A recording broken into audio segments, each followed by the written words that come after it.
خوشکان برانی بەڕێز بە ناوی ڕێکخراوی ئازادبوونەوە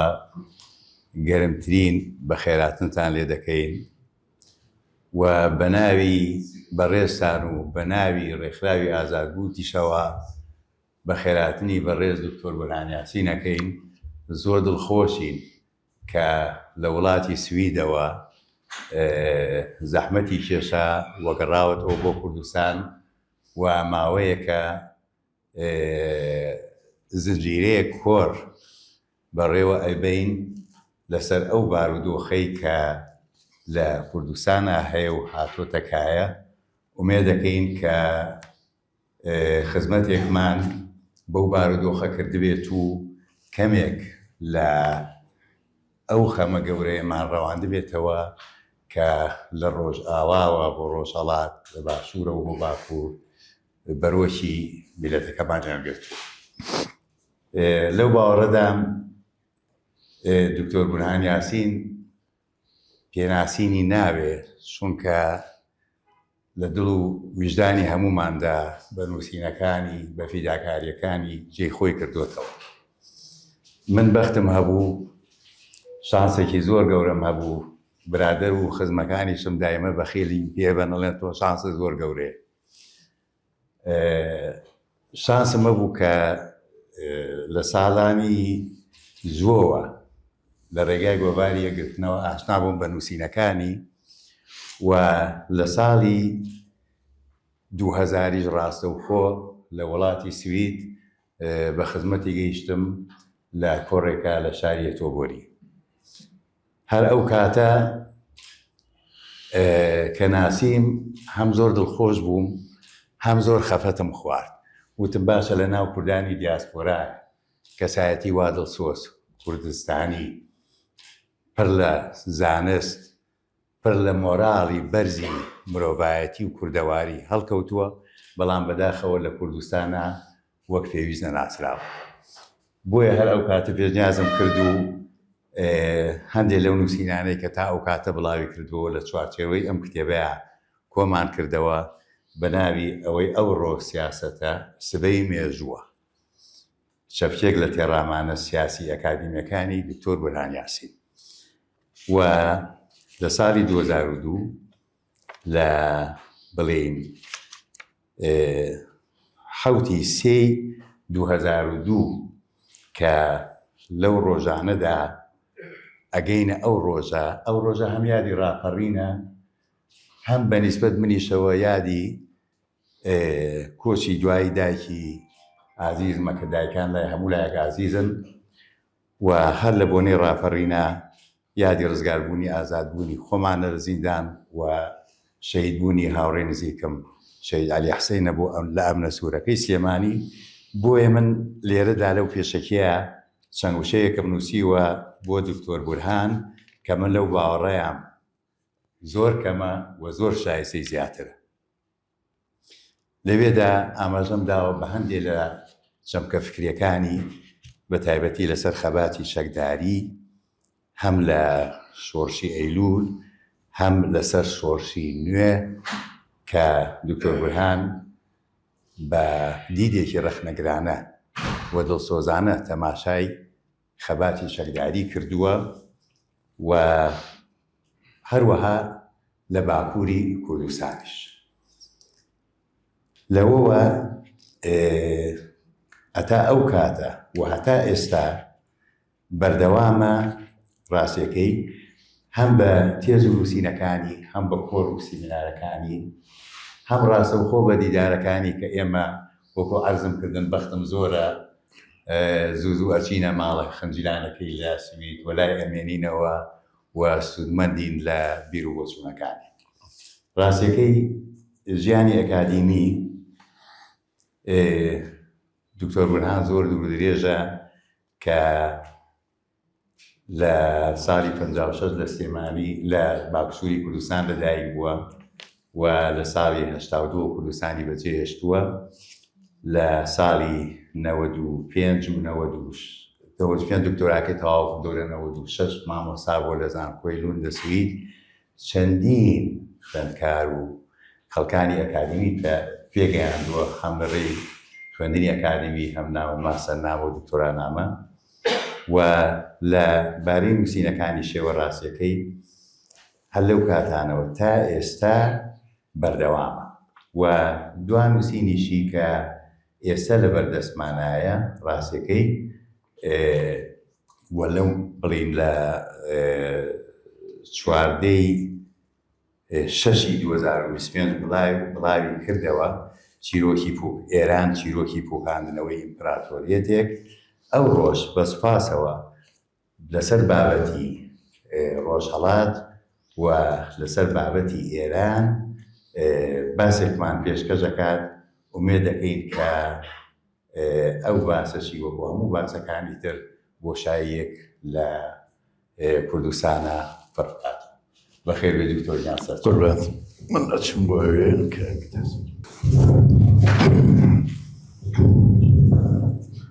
زۆر سوپاس کاک تەحسین بۆ پێشێکێکی دەوڵەمەند بە تەواضوعەوە بەرامبەر ئەو هەموو لوتف و جوانیەی کە پێشکەشت کرد ئەوەستم بەلای بەندەوە شتێک کە باڵاترین پڕبەهاترین شت بێت لە ژیانی مرۆڤە ئەو متمانەیەی کە بەدەستی دێنێت کاتێ متمانەشی بەدەست هێنا وەکو چاوی دەبێ بیپارێزێت. سوپاسی ئەو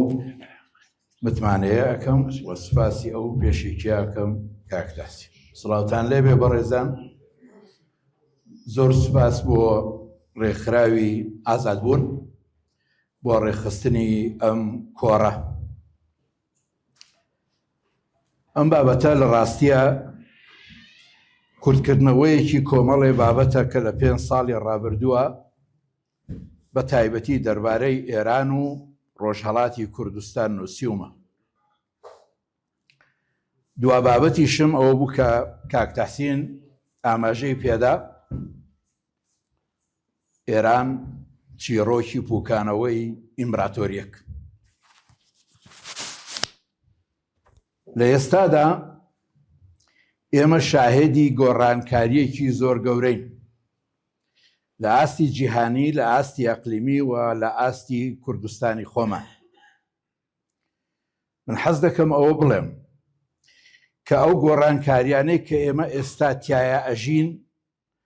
دەبێ بیخینە ناو بەستێنێک یا لە ئینگلیزا پێڵێن کۆنتێکستێک کە هەر نەبێ 35 ساڵ ئەچێتە دواوە. 35 ساڵ بەر لە ئێستا دەرفەتێکی مێژووی بۆ کورد کرایەوە لە نەتیجەی تێکشکانی یەکێک لە سەرەکانی چوارگۆشەی غەزەب کە تەهران و بەغدا و دیمەشق و ئەنقەرە ئەگرێتەوە. بەرکەوتەی عێراق لەگەڵ هێرشێکی بەرفراوانی ئەمریکا و چۆکپێدادانی ئەو ڕژێمە دەرفەتێکی هەرە مێژووی گەورەی بۆ ئێمە کردەوە. دەرفەتەکانی تری مێژووی لە مێژووی ئێمەدا دەکرێت تەنها ساڵێک درێژ بوو بنەتەوە. ئەوەی سیڤەر و دوای جەنگی یەکەمی جیهانی،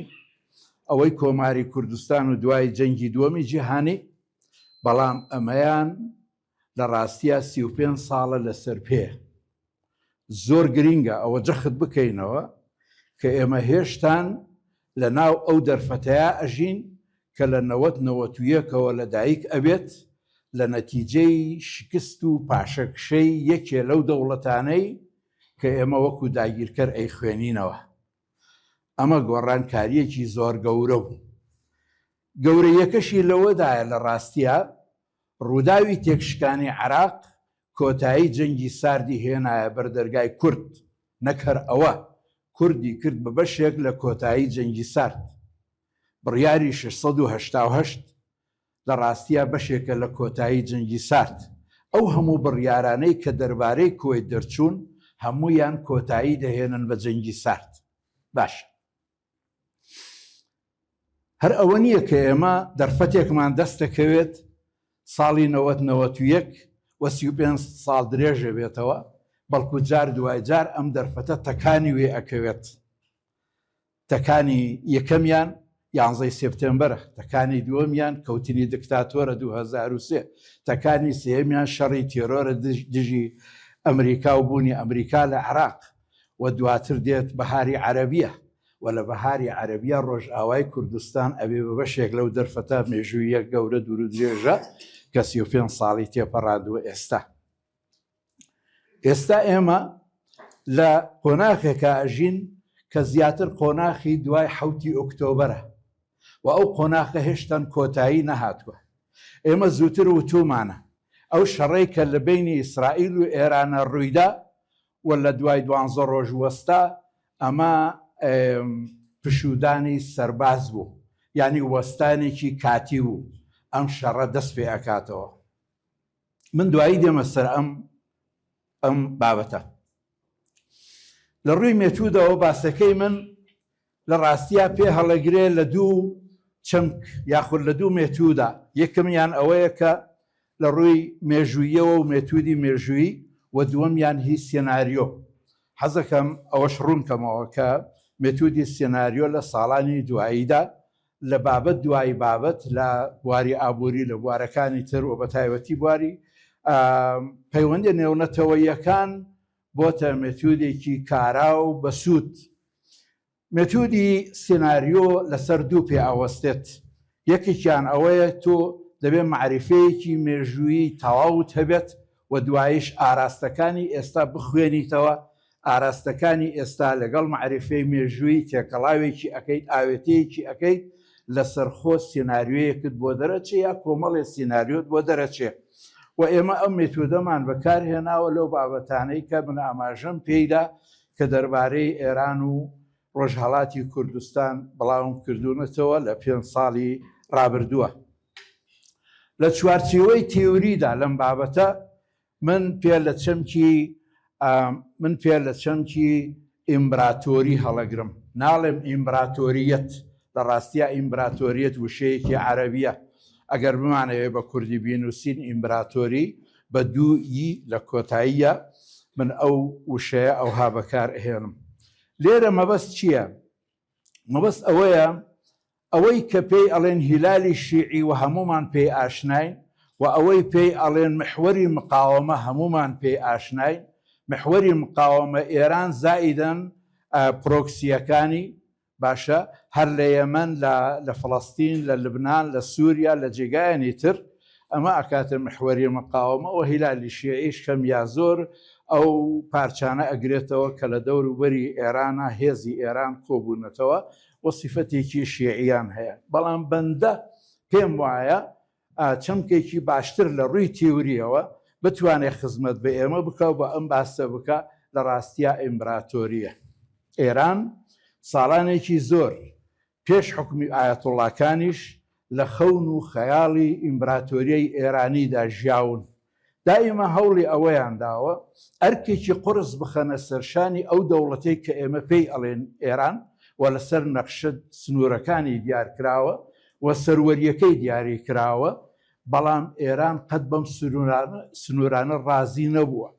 بۆ ئەوەش ئێمە دوو فترەی جیاوازمان هەیە، فترەی پەهڵەویەکانمان هەیە و فترەی ئایەتوڵڵاکانمان هەیە. ئەمیان بە نەزەریەیەکی ئاریانیزم و ئەوی تریشیان بە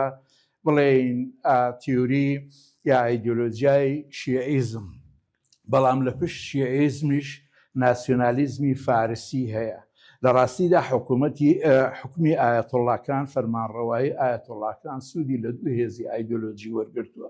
هەردووکی ئاوێتە کردووە بە یەک، ئیسلامی شیعی و ناسیۆنالیزمی فارسی. کەواتە بەلای منەوە بەکارهێنانی چەمکی ئیمبراتۆری باشتر خەون و خەیاڵی دەوڵەتی ئێران لە ژێر حکمی ئایەتوڵڵاکانمان بۆ ڕوونەکاتەوە و پێشتری شەروەها لە ژێر حکمی پەهلەویەکان بە تایبەتی محەممەد ڕەزا شا پەهلەوی. باش، ئیمبراتۆری بوو گرنگە بۆ تێگەیشتنی هەڵسوکەوتی ئێران، بەسەرهاتی ئێران و ئەوەی بەر ئێران کەوت لە دوای 7 ئۆکتۆبەرەوە تا ئێستا، و ئێمە کۆتاییەکەمان نەبینیوە. لەبەر ئەوە گرینگە ئێمە کاتێ باسی ئیمبراتۆری ئەەکەین دوو پرۆسەی دژبەیەکمان هەیە پرۆسەیەکی مێژوویی هەیە ئیمبراتۆریەک ئەپوکێتەوە لە جێگایدا کۆمەڵێ دەوڵەت نەتەوە دروستە بن یا دەوڵەتێکی نەتەوە دروستە بێت دەوڵەتی عوسمانی بۆ دەوڵەتی تورکیای مۆدێر پێچەوانەکەشی هەیە دەوڵەتێکی مۆدێرن بە سەروەتێکی دیارکراوە بە سنوورێکی دیارکراوە و هەروەها بە سەروەریەکی دیارکراوە دەست بۆ خەونی ئیمبراتۆری ئەبات چی ڕوئەدا ئەوە ڕوئەدا کە پێشی هەموو شتێک مەسئولیەتێک ئەخاتە سەرشانی ئەم دەوڵەت نەتەوەیە ئەم دەوڵەتی مۆدێرنە ڕۆژێک دێت ئەم دەوڵەتە داعتەپێنێت چونکە باری ئیمبراتۆری بارێکی قورسە زۆر قورسترە لەوەی کە تۆ جغرافیایەکی دیارکراو لە سەروەریەکی دیارکراو لە سنوورێکی دیارکراوە هەتە کە دەوڵەت نەتەوەی یا دەوڵەتی مۆدێرنە لێرەیە بەرکەوتەی دەوڵەتی مۆدێرن لەگەڵ خەونی ئیمبراتۆری و بە بۆچوونی خۆم هەموو هەوڵەکانی ئێران بۆ بڵاوکردنەوەی هەژمونی خۆی کۆنتترۆلی خۆی بەسەر ڕۆژ هەڵاتی ناوەڕاستدا لە چوارچێوەی خەونی ئیمبراتۆری دێت و بەکارهێنانی چەمکی ئیمبراتۆری زۆر بەسووترە و دەرەنجامی باشترمان ئەداتە دەستەوە کاتێک ئەو چەمکە بەکارهێنی هێرشەکانی حەماس لە 7 ئۆکتۆبر 2023 شتێکی زۆر سەرنجڕاکێش بەڕێزان ئەوەیە کە ئێمە ناسنامەی 7 ئۆکتۆبر بگۆڕین بە شێوەیەک کە دەتوانێت یارمەتیمان بدات بەوەی کە چۆن ئیسرائیل توانی 7 ئۆکتۆبر بک بە 11 سپتێمبەری خۆی ئێمە ئەزانین کاتی خۆی کە 11 سپتێمبەر ڕوویدا 2001 دووشت ڕوویدا بەنسبەت ئەمریکا یەکێکیان سۆزی نەتەوەی ئەمریکا کۆ ئەبێتەوە بە تەوژمێکی زۆر بەهێز خۆی ئەخاتە پاڵ خۆی ئەخاتە پشت دەسەڵاتدارانی ئەمریکا و هەموو ڕەواییەک و مافێک و دەستکراوەیەکی پێئەدا بۆ تۆڵەستنەوە لە ڕووداوی 11 سپتێمبەر لە هەمان کاتیشە سۆزێکی جیهانی دروستە بێ بۆ ئەمریکا سۆزی جیهانی لەگەڵ کۆبوونەوەی نەتەوە لە پشت دەسەڵاتدارانی ئەمریکا هێزێکی بێهاوتە ئەدا بە ئەمریکا بۆ ئەوەی بە کۆمەڵی کار هەڵەستێ لە ئاراستەی تۆڵەسەندنەوە ئەچێتە ناو ئەفغانستان ئەچێتە ناو عێراق من بۆ ئەڵێم ئیسرائیل توانی 7 ئۆکتۆبر بک بە 11 سپتێمبەر لەبەر ئەوە ئەڵێم چونکە ئیسرائیل کاتێک 7 ئۆکتۆبر ڕوئەدا لە ڕاستیە لە لێواری شەڕی ناوخۆدا بەڕێزان دۆخی ئیسرائیل زۆر خراپ بوو ئەو ڕێفۆرمەی کە نەتەنیاهوو ئەیویستەی پەڕێنێ و دەسەڵاتی دادوەری گۆڕانکاریەکی بەسەردابێت بە پەیوەندی لەگەڵ دەسەڵاتی جێبەجێکار ئەمە ئیسرائیلی هەژان بردیە کەناری شەڕی ناوخۆ بەڵام 7 ئۆکتۆبر هات هەموو شتەکانی قەڵب کردەوە یارمەتی نەتەنیاهوویدا بۆ ئەوەی نەک هەر لەو دۆخەی تیای بوو نەجاتی بێ بەڵکو نەتەوەی ئیسرائیل کۆکاتەوە بە شێوەیە کە بەدەستکراوەی ئیسرائیل بچێت بۆ نەک هەر شەڕێک و دوو شەڕ بەرکول 5-6 دانە شەڕ لە هەمان کات ئەمە ڕووداوێکی زۆر سەرنجڕاکێشە لە دەرەوە سۆزێک دروستە بێ بۆ ئیسرائیل بۆ ئەوەی تۆڵە بسەنێتەوە بۆ ئەوەی ئیتر ئەو ئامانجانە بەدەست بێنێت کە ساڵانێکە لە ڕاستیدا ئەوێ بەدەستی بێنێت هێرشەکانی ئیسرائیل بۆ سەر ئێران لە بەردەوامی ڕووداوەکانی 7 ئۆکتۆبر تێکەڵاویەک بوون لە دوو مێتود لە دوو شێوە تەکنیک یەکێکیان دووبارەکردنەوەی ئەو هێرشەی کە ئیسرائیل کاتی خۆی کردیە سەر مەسڕ و بە تایبەتی هێزی ئاسمانی ئەو وڵاتەی لە چەند کاتژمێرێکدا تەخت کرد و کۆتایی پێهێنا ئەمە یەکێکیان ئەوەی دووەمیان ئەو تەکنیکەی بەکارهێنا کە لە لبنان بەرامبەر بە حیزبوڵڵا بەکاری هێنا بوو کەواتە شەڕی ئیسرائیل بەرامبەر بە ئێران هێرشی ئیسرائیل بۆ سەر ئێران دوو تەکنیک تێکەڵاوەکات یەکەیشیان جەنگی 67 جەنگی حوزەیران ناسراوە و ئەوەی تریشیان ئەو جەنگەی کە ئیسرائیل بەرپای کرد بەرامبەر بە لبنان. کەوتنی بریکارەکانی ئێران لە حەماسەوە دەست پێ ئەکە لە حیزبوڵڵا تێئەپەڕێ و لە سووریادا بەلووتکە ئەگات لە ڕاستیە. کەوتنی سووریا پشتێن بوو بۆ ئێران. ئیتر لە دوای کەوتنی سووریا پێشبینی ئەوە بوو کە ئیتر شەڕ ئەچێت بۆ سەر سنوورەکانی ئێران. ئەم جارە ئێران پارێزراو نییە بەو شێوەیەی کە بوو کاتی خۆی، چونکە پرۆکسیەکان لە ڕاستیدا توانی بوویان ئەو دەرفەتە بدەن بە ئێران کە لەسەر خاکی خەڵکی تر شەڕ لەگەڵ ناحەزانی ئێران بکە، نەک لەسەر خاکی ئێران. ئەمەش تەبعاً عەقیدەیەکە کە لە دوای جەنگی عێراق و ئێران لە ڕاستیە ئێران پەرەی پێدا بەوەی کە ئێران لە مەودووە نابێ ڕێگا بدا هیچ دژمنێک لە 40 کیلۆمەتر لە دووری حدودی ئێرانەوە نزیک ببێتەوە لە ئێران. لە ڕاستیدا لە ساڵانی دواییدا سیاسیەکانی ئێران ئەوەیان نەشاردۆتەوە یان نەشاردبوویەوە کە سنوورەکانی ئێران لەسەر کەناری دەریای سپی ناوەڕاستن، کەنارەکانی لبنان و سووریا لەسەر دەریای سپی ناوەڕاست مەبەستە لێرە، کەواتە ئێران لەسەر ئەو کەنارە بەرگری لە خۆی ئەکرد. لە ڕاستیدا ئەمە دۆخێکی ئیمبراتۆریە زیاتر لەوەی کە دەوڵەتێکی مۆدرن بە سنووری دیارکراوەوە لەسەر سنوورەکانی خۆی دیفاع لە خۆیەکات، نەک دوور بە سەدان کیلۆمەتر هەندێک جار هەزاران کیلۆمەتر دوور لە وڵاتی خۆی دیفاع لە خۆی ئەکات. نەزەریەی پرۆکسیەکان کەم یا زۆر بە ڕێزان کەوت. کاتێک نەزەریەی پرۆکسیەکان ئەکەوێت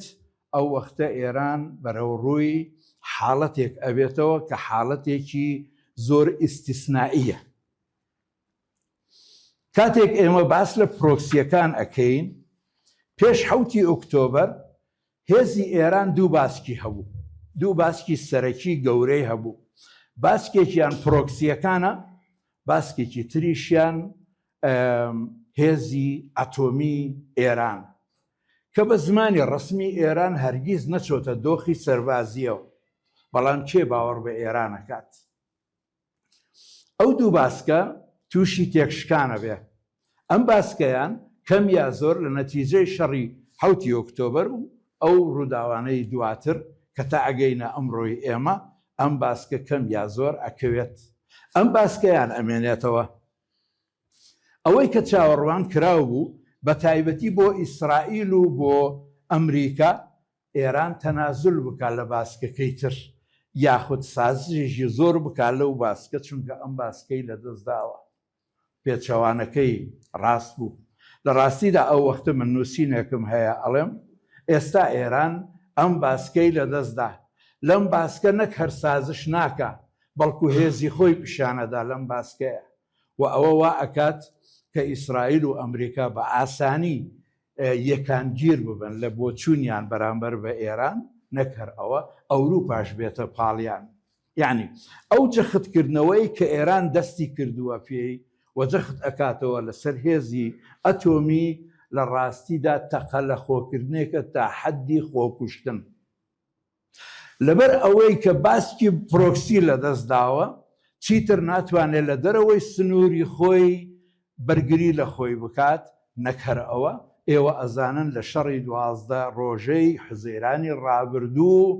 ئێران تەنانەت کۆنتڕۆلی بەسەر تەهرانیشا لەدەستدا.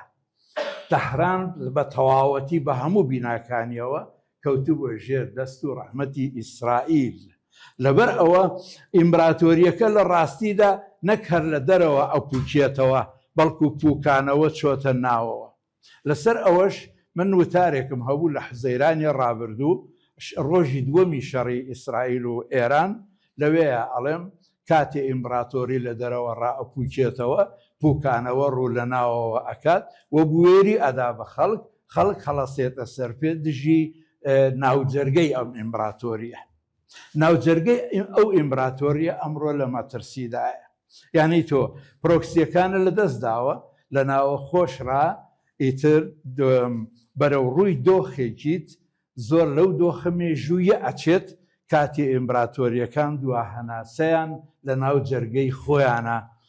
بە زەحمەت ئەیدەن. ئەم دۆخە وای کرد ئێران ئیتر بکەوێتە جوڵەیە کە شیرێکی دووسرە لە ڕاستیە، سەرێکیان ئەتوانێت بەرامبەر ئەزیەت بدا کە ئیسرائیل و ئەمریکان، بەڵام سەرێکیان خۆی ئەبڕێت. ئەم شیری دووسرە چییە؟ دوای کەوتنی پرۆسیەکان ئێران کەوتە جوڵە لە سەر مەسەلەی ئەتۆمی. یەک باسی لەوە کرد ئیتر پیتاندن بۆ ئێمە ئازادە، هەرچی دەرەجەیەکی پیتاندن بەسەر بخەین ئەیکەین و مافی خۆمانە. دووەمیان هێرشێکی بێسنووری کردە سەر ئاژانسی ئەتۆمی نێودەوڵەتی سەر بە نەفەوە یەکگرتووەکان، هەر لە گومان خستنە سەر سەرۆکەکەی کە جاسوسی ئیسرائیلە و ئەمە ئەوە و ئەوەی سێیەمیشیان قسەی کرد لەسەر ئەوەی کە ئێران ئیتر لە ڕێکەوتنی سنووردارکردنی چەکی ئەتۆمی ئەکشێتەوە. ئەو سێیانە بەیەکەوە ئەمە پشتڕاست دەکەنەوە کە وەختی خۆی لە ڕاستیە من پێشبینیم کردبوو کە ئێران لە داهاتوودا دوای کەوتنی پرۆسیەکان نەک هەردەست شل ناکا لەسەر باسکە ئەتۆمیەکە باسی هێزی ئەتۆمی، بەڵکو پێداگیری ئەکات و ئەم پێداگیریەوە ئەکات هەموو دنیا لە بەرامبەریا کۆ ئەبێتەوە زۆر بە ئاسانی وەکو ئیسرائیل ئەیەوێ. ئیسرائیل، ئەمریکا، ئەوروپا لە یەکتر نزیکە بنەوە تا حەدی یەکانگیربوونی سیاسی بەرامبەر بە ئێران. ئێستا ئێمە لەو دۆخەداین، لە دۆخێکداین بەڕێزان کە تیایدا واتێ ئەگەم کە تیایدا ئێران توانای سازشی نییە لە مەسەلەی چەکی ئەتۆمی. شتێکی کەم ئەدا، بەشی ئەوە ناکە ئەمریکا ڕازی بێ، بەشی ئەوە ناکە ئیسرائیل ڕازی بێ. ئەوەی کە ڕوو ئەدا ئەوەیە ئێران سازش ناکە، بەڵام کاتژمێر بە کاتژمێر ئەمریکا هێزی زیاتر کۆ ئەکاتەوە و دێتە پێشەوە لە سنوورەکانی ئێران و خیتابی ئەگۆڕێت لە خیتابی ڕێکەوتن بۆ خیتابی بەرەو ڕووبوونەوە. ئەو هێزەی کە ئەمریکا کۆی کردوێتەوە کەم جاروا بووە ئەمریکا لە ناوچەیەکی دیارکراو ئەوەندە هێزە کۆکاتەوە. لە بەرامبەردا چی ڕوودەدا بەڕێزان؟ لە بەرامبەردا ئەمریکا هەر سەعاتێک بێتە پێشەوە چوونە دواوەی قورسترە بێت.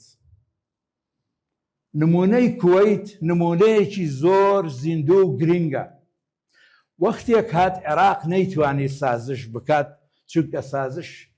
ئیسفادەی نەمابوو، ینی هیچ کاتی بەسەر هاتچۆ بوو تۆ هەر سازشێک بکەیت ئەمریکا ڕێگات نادە تۆ بکشیتەوە.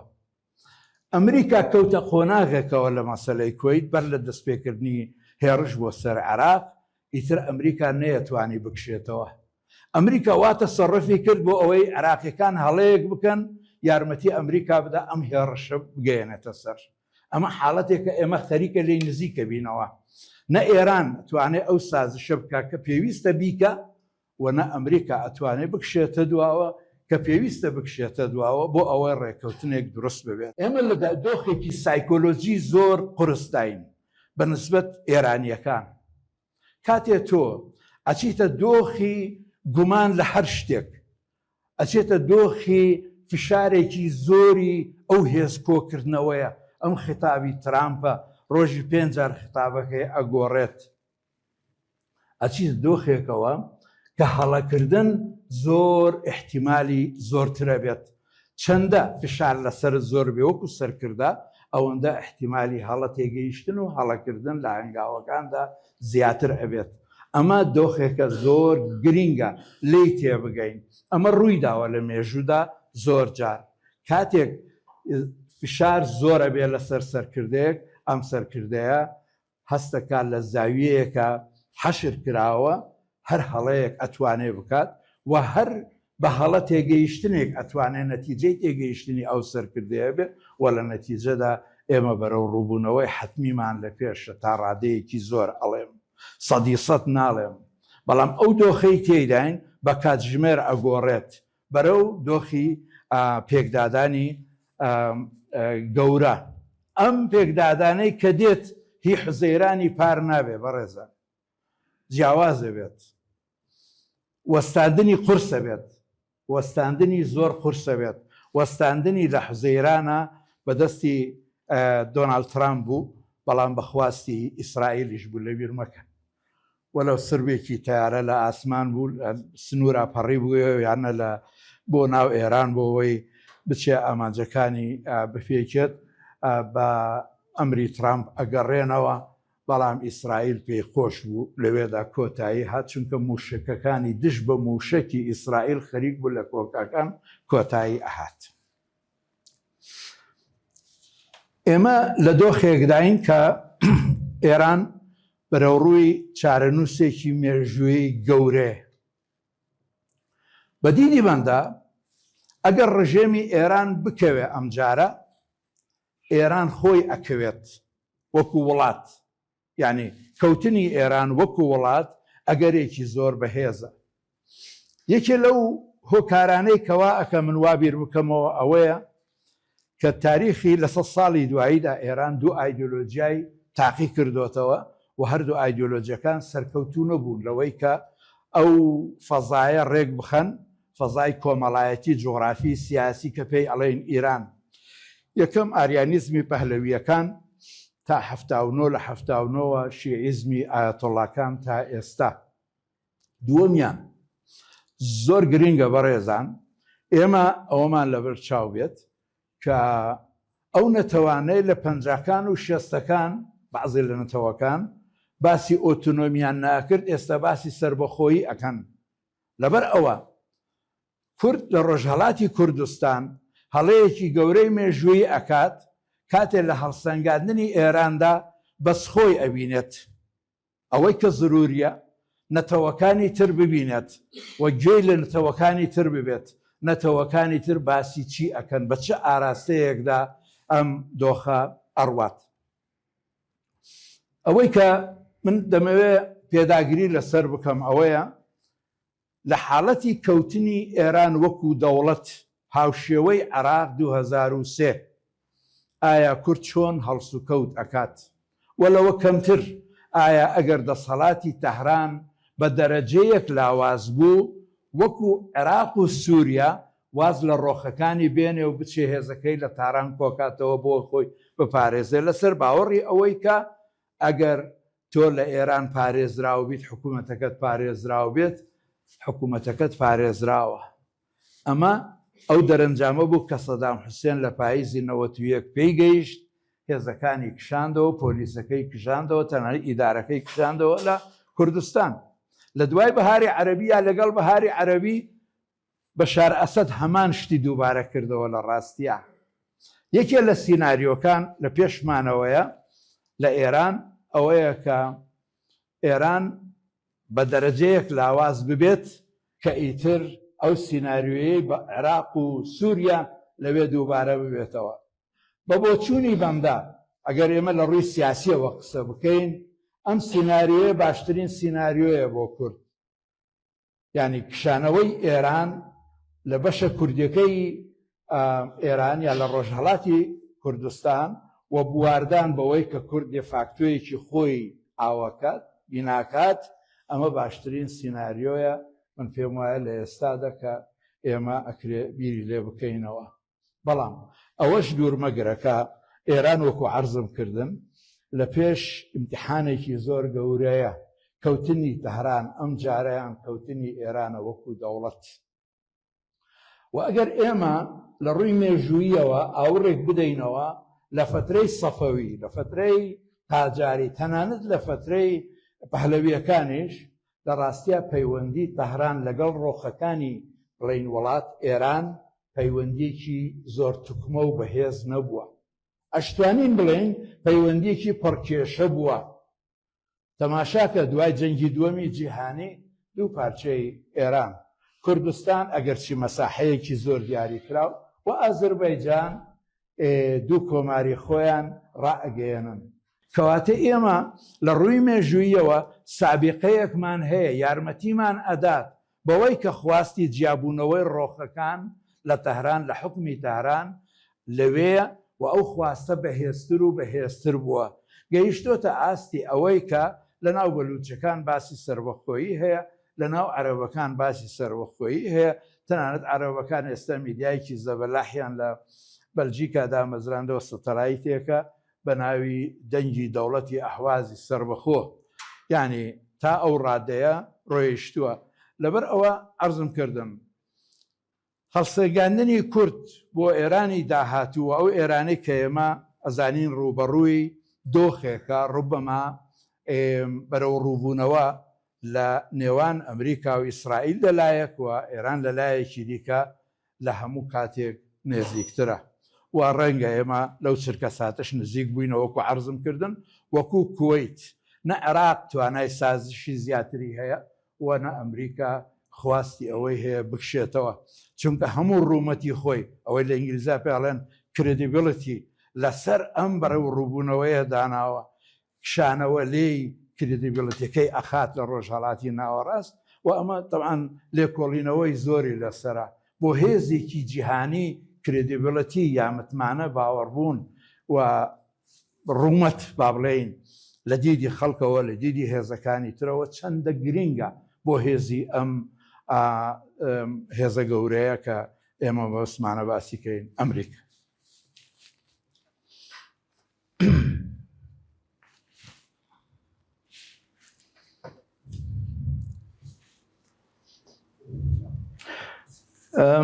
بە کورتی دووشت ئاماژە پێ ئەدەم کە گرنگن بۆ ئەم باسە. من لە لێکۆڵینەوەکانی پێشترما بەراوردێکم کردووە لە نێوانی ئێرانی ساڵانی دوایی و یەکێتی سۆڤێت لە ساڵانی کۆتایی ژیانیە. 5 خاڵ هەیە ئێمە ئەتوانین ئەو بەراوردەی پێ بکەین و زۆر سەرنجڕاکێشە. چۆن لەم 5 خاڵەدا یەکێتی سۆڤێت ئەپووکێتەوە. ئەم 5 خاڵە دەوری هەیە لە پووکانەوەی یەکێتی سۆڤێت، ئەم 5 خاڵە دەوری هەیە لە پووکانەوەی ئێران. یەکەمیان ئەوەی کە جێگای سەرنجەوە گرینگە باسی بکەین، یەکێتی سۆڤێت ئەفغانستانێکی هەبوو. ئەفغانستان بە زمانێکی کوردی زۆر بڵێن عامی بوو بە بەڵای سەری یەکێتی سۆڤێت تا دەرەجەیەک 5 نەزەریەمان هەیە لە سەرکەوتنی یەکێتی سۆڤێت، یەکێکیانی ئەفغانستان کە لە ئەفغانستان یەکێتی سۆڤێت قەبر کرا. کاتی ئەکشێتەوە لە 89 درەنگە ئەو کاتە سۆڤێت ئیتر خەریکە تەواو بێت. لە بەرامبەردا بەڕێزان ئێران 5-6 ئەفغانستانی هەبووە و لە خۆپیشاندانەکانی هەر نەبێ 2009 تا ئێستا دەنگی خەڵکی ئێران وازحە، ئەڵێ ملیاردەها سەرفەکەی لەسەر حیزبوڵڵا و ئەوانی تر، بەڵام ئێمە لە برسان مردوین لێرە. ئەوە کێشەی بە ئیمپراتۆری بوونی دەوڵەتێکە کە ناتوانێت هاوڵاتیەکەی بژێنە، بەڵام ئەوێ ئیمپراتۆریەکە بژێنێ بە هەر تەکلیفێک بێت. ئەم دژایەتێکی زۆر گرینگە لە ئێسنسی لە ماهیەتی دەوڵەت لە ئەرکی دەوڵەت بەرامبەر بە هاوڵاتی. لە ڕاستیدا ئەوەی ئێران ئەی کردی لە ساڵانی دواییداوە، ساڵانێکی زۆرە تەبعاً لە هەشتاکانەوە، لە مەسلەی پرۆکسی و تێرکردنی پرۆسیەکان بە چەک بە پارە بەچی ئەمە دۆخێکی دروست کردووە، دۆخێکی ئیمپراتۆری. ئەویش ئەوەیە هاوڵاتی ئێران ئەکا بە ڕاعیە، چونکە هاوڵاتی گوێلە گیراو نییە، هاوڵاتی کەرەسەیەکە بۆ بەگەیشتن بە خەونی ئیمپراتۆری. لەبەرەوە ئێران کاتێک ماهیەتی ئەگۆڕێ لە دەوڵەتی مۆدرن بۆ ئیمپراتۆری، ماهیەتی تاک و ناسنامەی تاکیش ئەگۆڕێ لە هاوڵاتی بۆ ڕەعیە، بۆ سەربازێک لەژێر چەکە، بۆ ئەوەی ئەو خەونی ئیمپراتۆریە بەدەست بێت بۆ دەسەڵاتدارانی ئێرە. دووەمیان بەرنامەی ئەتۆمی لە بەرامبەر بەرنامەی ئەوەی ڕێگن پێوت شەڕی ئەستێرەکان. ئێوە ئەزانن لە کاتی ڕۆناڵد ڕێگنە سەرۆکی ئەمریکا لە هەشتاکان بەرنامەیەکی هێنا گۆڕێ بە ناوی شەڕی ئەستێرەکان ملیارەها دۆلاری تێئەچوو. ئەمە سۆڤێتی مەجبور کرد هەمان شت بکات، بەڵام لە تااقەتی سۆڤێت نەبوو هەمان شت بکات. بارێکی خستە سەرشانی سۆڤێت کە نەیتوانی هەڵیگرێت. باری ئەتۆمی ئێران نەیتوانی هەڵیگرێ بەڕێزان. بە تایبەتی کاتێک ئێران خۆی ئاماژەی ئەوەیدا دوای کەوتنی پرۆکسیەکان کە ئیتر ئێمە حەزێکمان هەیە شاردومانەتەوە بە سەربازیکردنی ئەتۆمی ئێران دوجار. ئەمە مقارنەی سێم لایەنی ئابوووریە. لە هەشتاکان نەوت دائەبەزێ، نەوت زۆر دائەبەزێ، بڵێن سەری نەوت بە دەرەجەیە کاریگەری زۆر سەلبی ئەبێ لەسەر یەکێتی سۆڤێت. لە بەرامبەردا ئێران بە زۆر هەوە بە تایبەتی سزاکان وای کردووە، گەمارۆکان و سزاکان وای کردووە کە ئێران لە دۆخێکی ئابووری زۆر ناهەمواردابێت. یعنی دۆخێک کە نەک هەر ناتوانێت ئیمپراتۆریەک هەڵگرێ بەڵکو ناتوانێت دەوڵەتێکیش ڕاگرێ. ئەمە مقارنەیەکی ترە. ئێمە لە ڕاستیە زۆر مقارنەی ترمان هەیە، بەراوری ترمان هەیە کە یارمەتیمانەدا بۆ بیرخستنەوەی چارەنووسی یەکێتی سۆڤێت، ئەوەی کە هەمان چارەنووس ئەکرێت چاوەڕوانی ئێران بکات، چونکە وەکو تەماشاکەی ئێران بە هەمان پرۆسەدا ڕۆیشتووە و ئێستا درەنگە بۆ ئەوەی بگەڕێیتەوە لە پرۆسەکە. خاڵی کۆتایی مەسەلەی ڕێفۆرمە. لە پەنجاکانەوە لە یەکێتی سۆڤێت ضرورەتی ڕێفۆرم سەری هەڵدا، بەڵام دواخرا بۆ ناوەڕاستی هەشتاکان کەواتە 30 ساڵ ئێران هەمان شتی کرد. ئێران جیاواز لە یەکێتی سۆڤێت میخایل گورباچۆفێک پایانە بوو بۆ ئەوەی هەڵسێت ئەو کارەی میخایل گورباچۆف کردی بیکات دوجار لەکردنی ئەوەشە ئیمپراتۆریەکە خۆی بکەوێت وەکو قوربانیەک بۆ ڕێفۆرمەکان. ئێران دەرسێکی وەرگرتووە لە یەکێتی سۆڤێت، نابۆ ڕێفۆرم، چونکە ڕێفۆرم بە چارەنووسی یەکێتی سۆڤێتی کۆنمان ئەگەیەنێت، ئەمان تاوێنێتەوە.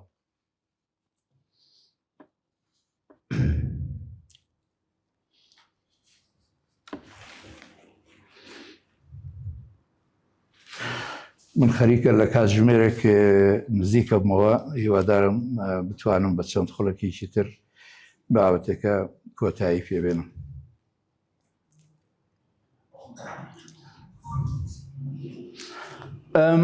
سیناریۆکانی بەردەممان لە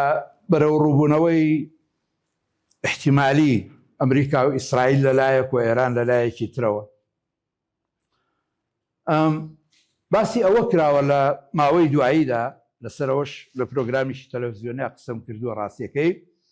کە ئێران دەست ئەوە بۆ داخستنی گەروی هورمز. ڕای بەندە ئەوە بووە و لێرەش دووبارەیەکەمەوە کە ئێران بە داخستنی گەروی هورمز تەقە لە خۆی ئەکە تا تەقەی مردن، تا تەقەی خۆکوشتن. ئێران ناتوانێت گەروی هورمز دابخە. داخستنی گەروی هورمز هەموو دنیا ئەکا بە یەک و دۆستەکانیشی دوورەکاتەوە. یەکێ لەوانە چین کە تا 90% نەوتی ئێران ئێستا بۆ چین ئەڕوات. داخستنی گەروی هورمز زیان ئەدا لە دەوڵەتە عەرەبیەکانی خەلیج کە زۆر دەسەڵاتیان هەیە لە واشنگتن لە ڕێگای پارە و پول و ئەمانەیان، زیان ئەگەیەنێ بە تەواوی جیهان لە ڕاستیان. لەبەر ئەوە ممکن نییە ئێران ئەم هەڵەیە بکە، بەڵام من ئەڵێم لەحزەیەک دێت، لەوانەیە لەحزەیەک بێت کە لە لەحزەی خۆکوژی نزیک ببێتەوە، ئێران هەنگاوێکی ئەوها بە هاوێژێکە بە خۆکوژی تەواوە بێت. باشترین بژاردە لە بەردەم ئێران لایەزال تا ئێستا ئەوەیە کە بەرداخە ژارەکە بخواتەوە و ڕێک بکەوێت، بەڵام بە تەقدیری بەندە ئێران ناتوانێت ڕێک بکەوێت. یعنی ئەو سازشەی کە لە ئێران چاوەڕوان ئەکرێت ئێران ئامادە نییە بیکات، و ئەو گەڕانەوەی لە ئەمریکا و ئیسرائیل چاوەڕوانەکرێت نە ئیسرائیل نە ئەمریکا ئەو گەڕانەوەیە ناکەن. لەبەر ئەوە ئێمە بەرەو ڕووی دۆخێکین بە ئەگەری یەکجار زۆر هی بەرەو ڕووبوونەوەی سەربازیە و ئەو جارەشیان بەرەو ڕووبوونەوەی سەربازی زۆر جیاواز ئەبێت لە جارە.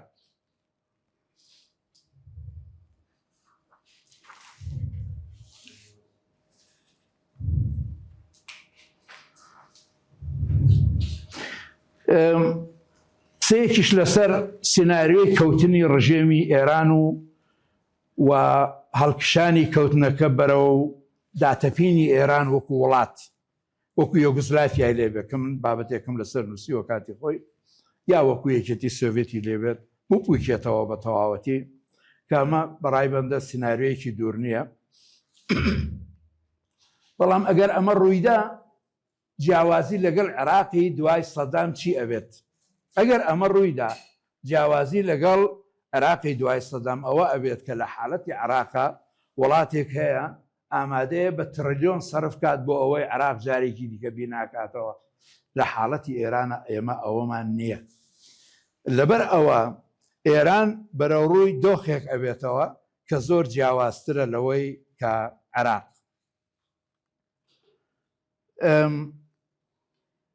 بۆ کورد سیناریۆکان زۆرن. تۆ لە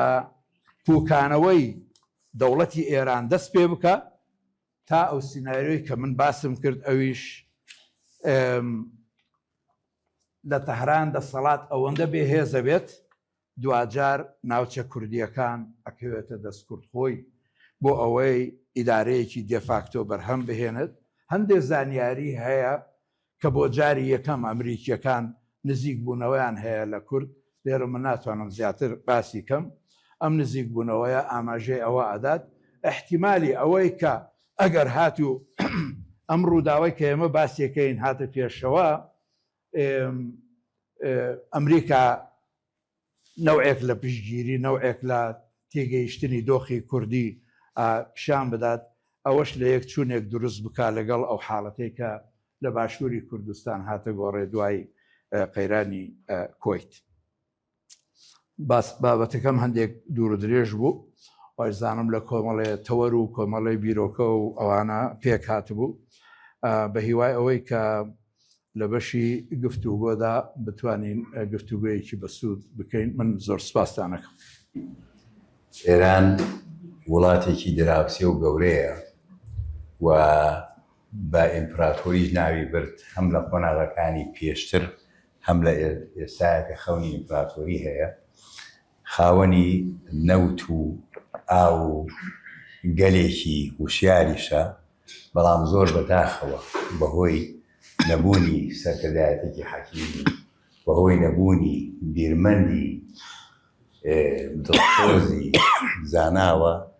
هەم وڵاتەکەی خۆیان گەلانی خۆیان هەم لە ناوچەکەش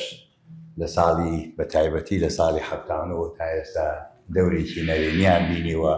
بۆ دواکەوتن بۆ تیرۆر و بۆ دژایەتی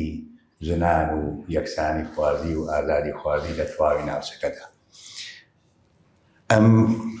بۆچوونانەی دکتۆر ئەوەی بیرخستمەوە من دەمێکە قسەیە دەکەم سامانی نیشتیمانی سامانی نەتەوەی تەنیا نەوت و ئاو و کانزاکانین مرۆڤەکانن مرۆڤە بیرمەندەکانن مرۆڤە دەسۆزەکانن کە من ومێ دەکەم لە ناوگەلی ئێمەیە دەیان کەسی وەکو دکتۆر بورهانمان هەبێ کە بە ئاراستەی سەربەخۆیی ئازادی خوازی یەکسانی خوازی و مۆراڵی بەرز درێژە بە ژیانی تایبەتی و ئەکادیمی و سیاسیانەدا. لێرەوە دەرگای گفتوگۆ و تێبینی هەروەها پرسیارکردن دەکەینەوە بۆ هەموو ئەو خوشکبووە بە ڕێزانەی لێرن ئەتوانین بۆ ئەوەی کۆنتترۆل بکەین لە دەستی ڕاستەوە سیرەکەین و دەستخۆشی لە ڕێکخراوی ئازادبوون جەناب دەکەین کە بەڕاستی ئەم کۆڕە ینی زۆر بابەتی بۆ ئێمە نیشاندا و دەکرێت قسەی زۆر لەسەر بکرێت بەڵام ئەوەی لای من جێگەی سەرنج بوو یەک بابەت بکە بابەتی ئەوەی سروشتی ئیمپراتۆری لەلایەن ئێران و تورکیا و هەندێک دەوڵەتی تریش کە باز لە سروشتی ئیمپراتۆری دەکەین دەبێت بگەینەوە قەناعەتەی ئیمپراتۆریەتی بەواتە فراوانخوازی دەوڵەتێکیش کە بیۆی فراوانخواز بێ قەت ئامادە نابێت هیچ پێکاتێکی نەتەوەی خۆی مافی پێبدا لەبەرەوەی ئەوە دەبێتە سەرەتایەکی پارچەبوونی و ئەو خەونەی کۆتایی پێبێنێ. ئەوەش بۆ لە ڕابردوودا ئێران هەرگیز بە هەمان سروشتیش تورکیاش بە هەمان شێوە لە دەری تورکیاش یان ئێرانیش ئێران بۆیە زۆر سوور بۆ لەگەڵ دۆستەکانی پرۆماکسەکانی کە نەیهێشتووە کورد بە هیچ مافی بگا لە عێراقیش کە زۆری کردو لەبەرەوەی ئەگەر دەوڵەتی عێراق سونە بووبێ ئەوە ئیمپراتۆریەکەی تورکیا نێشتووە ئەگەر شیعە بووبێ ئیمپراتۆریەکەی ئێران نێشتووە لەبەر هەمیشە کورد لە ئێرانیشی سابەت هایبەتی تووشی گرفتێک بۆ پێم خۆش جنابی مامۆستاش دوای ئەو پرسیارە ئەو وەڵامم داتەوە گرفتەکەی وێ ئەگەر ئەم دەوڵەتە بمێنێ بەهێزەوە و ئەو کاتە قەت بوار و دەرفەتی ئەوە نابێ مافی کورد بسەندرێ ئەگەر بڕوخێت دووبارە ئەو دەوڵەتی کە دێژ ئەم حکومڕانی کە دێژ هێشتا لەژێر باگراوندی ناسیۆنالیزمی فارسی و ناسیۆنالیزمی فارسیش هەمان ڕوئیای هەیە بۆی ئەم دەوڵەتی بچووک نەبێتەوە لایەنێکم ئەگەر بیرۆکەی ئیمپراتۆریەتیشی نەبێ ئەگەر بە ناوەند بمێنێتەوە باسمان کرد لاواز بێت یا کە بڕوخێ لە هەردوو حاڵەدا دەرفەتێک بە کورد دروست دەبێت کەواتە کورد تەنها ئەوەی دەرفەتی مێژووین و دەوڵەتی بۆ دروست بێ بێ ئەوانە کەواتە پرسیارەکەی من ئەوەیە ئایا کورد لەو کاتەدا لە ڕووی دیپلۆماسیەوە باش نییە بتوانێت ئەمریکا و ئەوروپا قەناعەت بۆ بێنێ کە وجودی کورد وەکو دەوڵەت کاریگەری لەسەر ئەوە دەبێت کە ئیمپراتۆرەتەکان پەڵخاوێز نەبوو دژی بەرژەوەندی ئەوانش کار نەکەن ئایا ناکرێت ئەمریکان گیرە دروست بکرێت لەم خۆش کار عوسمان نزیکی لێرەوە فەرموو کار عوسمان دەستان خۆش بێ بەڕاستی بابەت و سنگاندی باشی بۆ دۆخەکە کرد ڕاستی من لەسەر دوو شتی ئەساسی قساکەم یەکەمەوەی کە کاکبوران باسیەوەی کە ئەمریکا ناگەڕێتەوە نەک لەبەرەوەی تەنیا چەک و ئەسڵاح و مەسرەفاتی کردووە ئەم فرسەتە جیهانی کە ئێستا بۆی خولقاوە قەت بۆی ناخۆڵقێ چین و دەوروبەرەکەی نایەنەوە شەڕکرد لەم قۆناغەیە رووسیا و ئەوروپاش مەشغوڵ کراوە بە شەڕەوە ئەم فرسەتە سیاسی ئێستا بۆ ئەمریکا دەستکەوتووە بە زەحمەت لە فرسەتێکی ترە بۆ یەکەوە جیهان ئێستا لە سیستمێکی نەعادیلایە نەعەدالەت لەسەر ئاسی نێودەوڵەتی هەیە لە سیادی دەوڵەتانە لە هیچ شتێک بە ئەتیادی خۆی چێت ڕئیسی دەوڵەتێکە باو ئەچێ حکومەیە و هیچ حساباتی لەبەرەوە ئەم فرسەتە دەست ئەمریکیەکان دەست ناکەوێت جارێکی تر نە لەبەرەوەی نەوەوی هەیە نە لەبەرەوەی فڵانە مەسرەفی کردو فرسەتێک ئێستا جیهانی ئەمڕۆ جیهانی سەرمایه‌داری خۆی لە قەیرانێکی گەورەیە لەبەرەوە هەمیشە شەڕ بە شەڕیانێ ئەو قەیرانانیان داپۆشن حتا ئەوەی پۆتینەی کە هەر قەیرانە شانی دەوڵەت پۆتینێکی سەرمایه‌دار لەگەڵ زلنسکیەک بە نوێنەرەتی سەرمایه‌داری گەورە شەڕەکەن ئێستا جیهان لە دابەشبوونێکی ترایە وەک وایە بڵێ چۆن جەنگی جیهانی یەکەم و دووەم بەڵام ئەم جەنگە جیهانی ئێستا پارچە پارچەیە جەنگی جیهانی یەک پارچە نییە ئەمە حقیقەتەکەیەتی لەبەرەوە ئەمە خاڵی دووەم ئێران لابوو دەمینەوە بێ بڕوخێ ئێران لە شنجیان ئازادی لە 365 شار و شارۆچکە لە یەک ڕۆژە مزەهرە بوو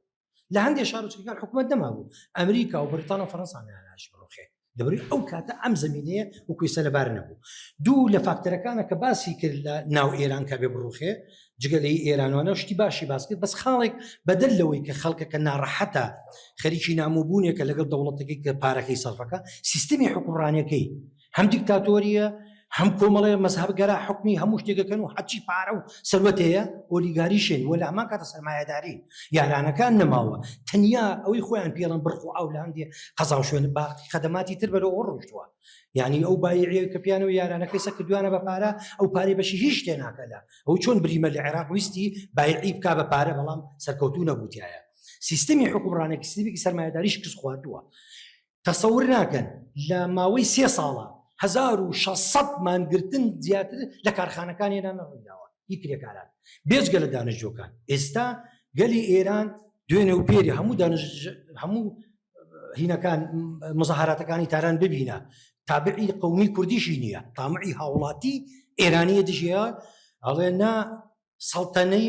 نە سەڵتەنەت نە ڕابەری ئازادی بەرابەری یاڵە دیموکراسی بەرامبەری لەبەرەوەی بەدیلەکانی ئێران کوڕیشایە بەقایەی کوڕیشایە لەگەڵ مجاهیدینە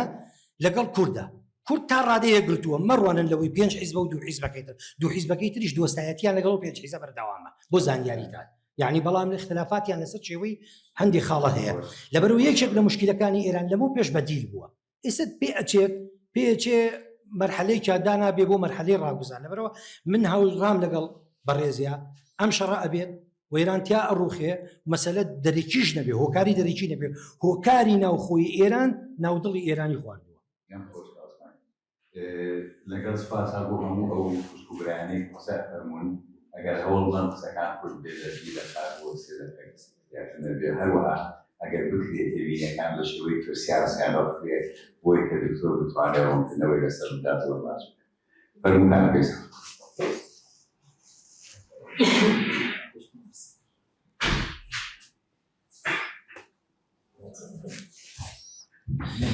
ئەم کاتان باش دەستخۆشت کتۆرجیان بابەتێکی گرنگ لە ڕاستیان من دوو پرسیارم هەیە، یەکیشان لەسەر چەمکی ئیمپراتۆر، ئەوەی کە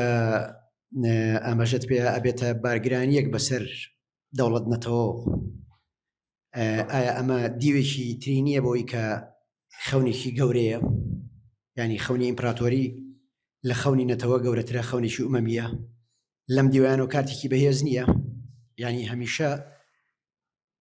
ئەوانەی کاڵگری خەونی ئیمپراتۆرین کە ئێرانی و ئەردۆغانی و ئەوانی تر، ینی تۆ یەک دیوت خوێندەوە لەلایەکەوە، ئایا بە تەنها ئێران ئەم هەڵگری ئەم خەونە ئیمپراتۆریە و ئەبێتەوە هۆکاری ڕوخانی دەوڵەتەکەی، یا ئەمریکاش هەڵگری هەمان خەونە بەڵام بەناو میتۆدی جیاواز. 5 ساڵ بەر لە ڕوودانی 11 سێپتەمبەر بنیامین بارابار کتێبێکی نووسی بە نێوی جەنگی نێوان جیهاد و ماکدۆناڵ، باز لەو ململانێ قورسەکە لە نێوان ئەمریکا و ئوسامە بن لادنە ئیسلامی سیاسی ئەو قۆناغەیە. ئەو لە کتێبەکە ئاماژە بەوەکە کە ئەم جەنگە کە ئەمریکا ئەوێ جیهاد بەسەر وەک کاڵایەکی بازرگانی ماکدۆناڵ بەسەر بازارەکانی دنیا ساخ کاتەوە، هەر وەک چۆن ئوسامە ئەوێت چەمکی جیهاد وەکو چەمکێکی ئاینی بەسەر دنیا ساخ کاتەوە. هەڵگری ئەم خەونە کە خەونی ساکردنەوەی ماکدۆناڵە لە بازارەکانی دنیاە، خەونێکی ئیمپراتۆری نییە بە ناوێکی جیاواز، بۆیە ئەگەر ئێران هەڵگری ئەو خەونە بێ کە لە هیلالی شیعە و نفوزی شیعەکە تا خواروی میسر و ئەو ناوچانە ڕۆشتووە، هەمان مەترسی بۆ سەر ئەمریکاش نییە لەسەر چەمکی ئیمپراتۆر، ئەگەر قسە لەسەر ئیمپراتۆر بێ. چکم لە بنیامین بارابەر لە کتێبەکەی ئەڵێ ئەم دوو کارکتەرە کە بوش و ئوسامە بن لادن هەردووچیان دیوی دراوێکن، هەردووچیان دوو بوونەوەری مەرگ دۆستن. حەزەکەم لەسەر ئەو چەمکی ئیمپراتۆرە ئەگەر ئەگەرینەکەی زۆر سپاس.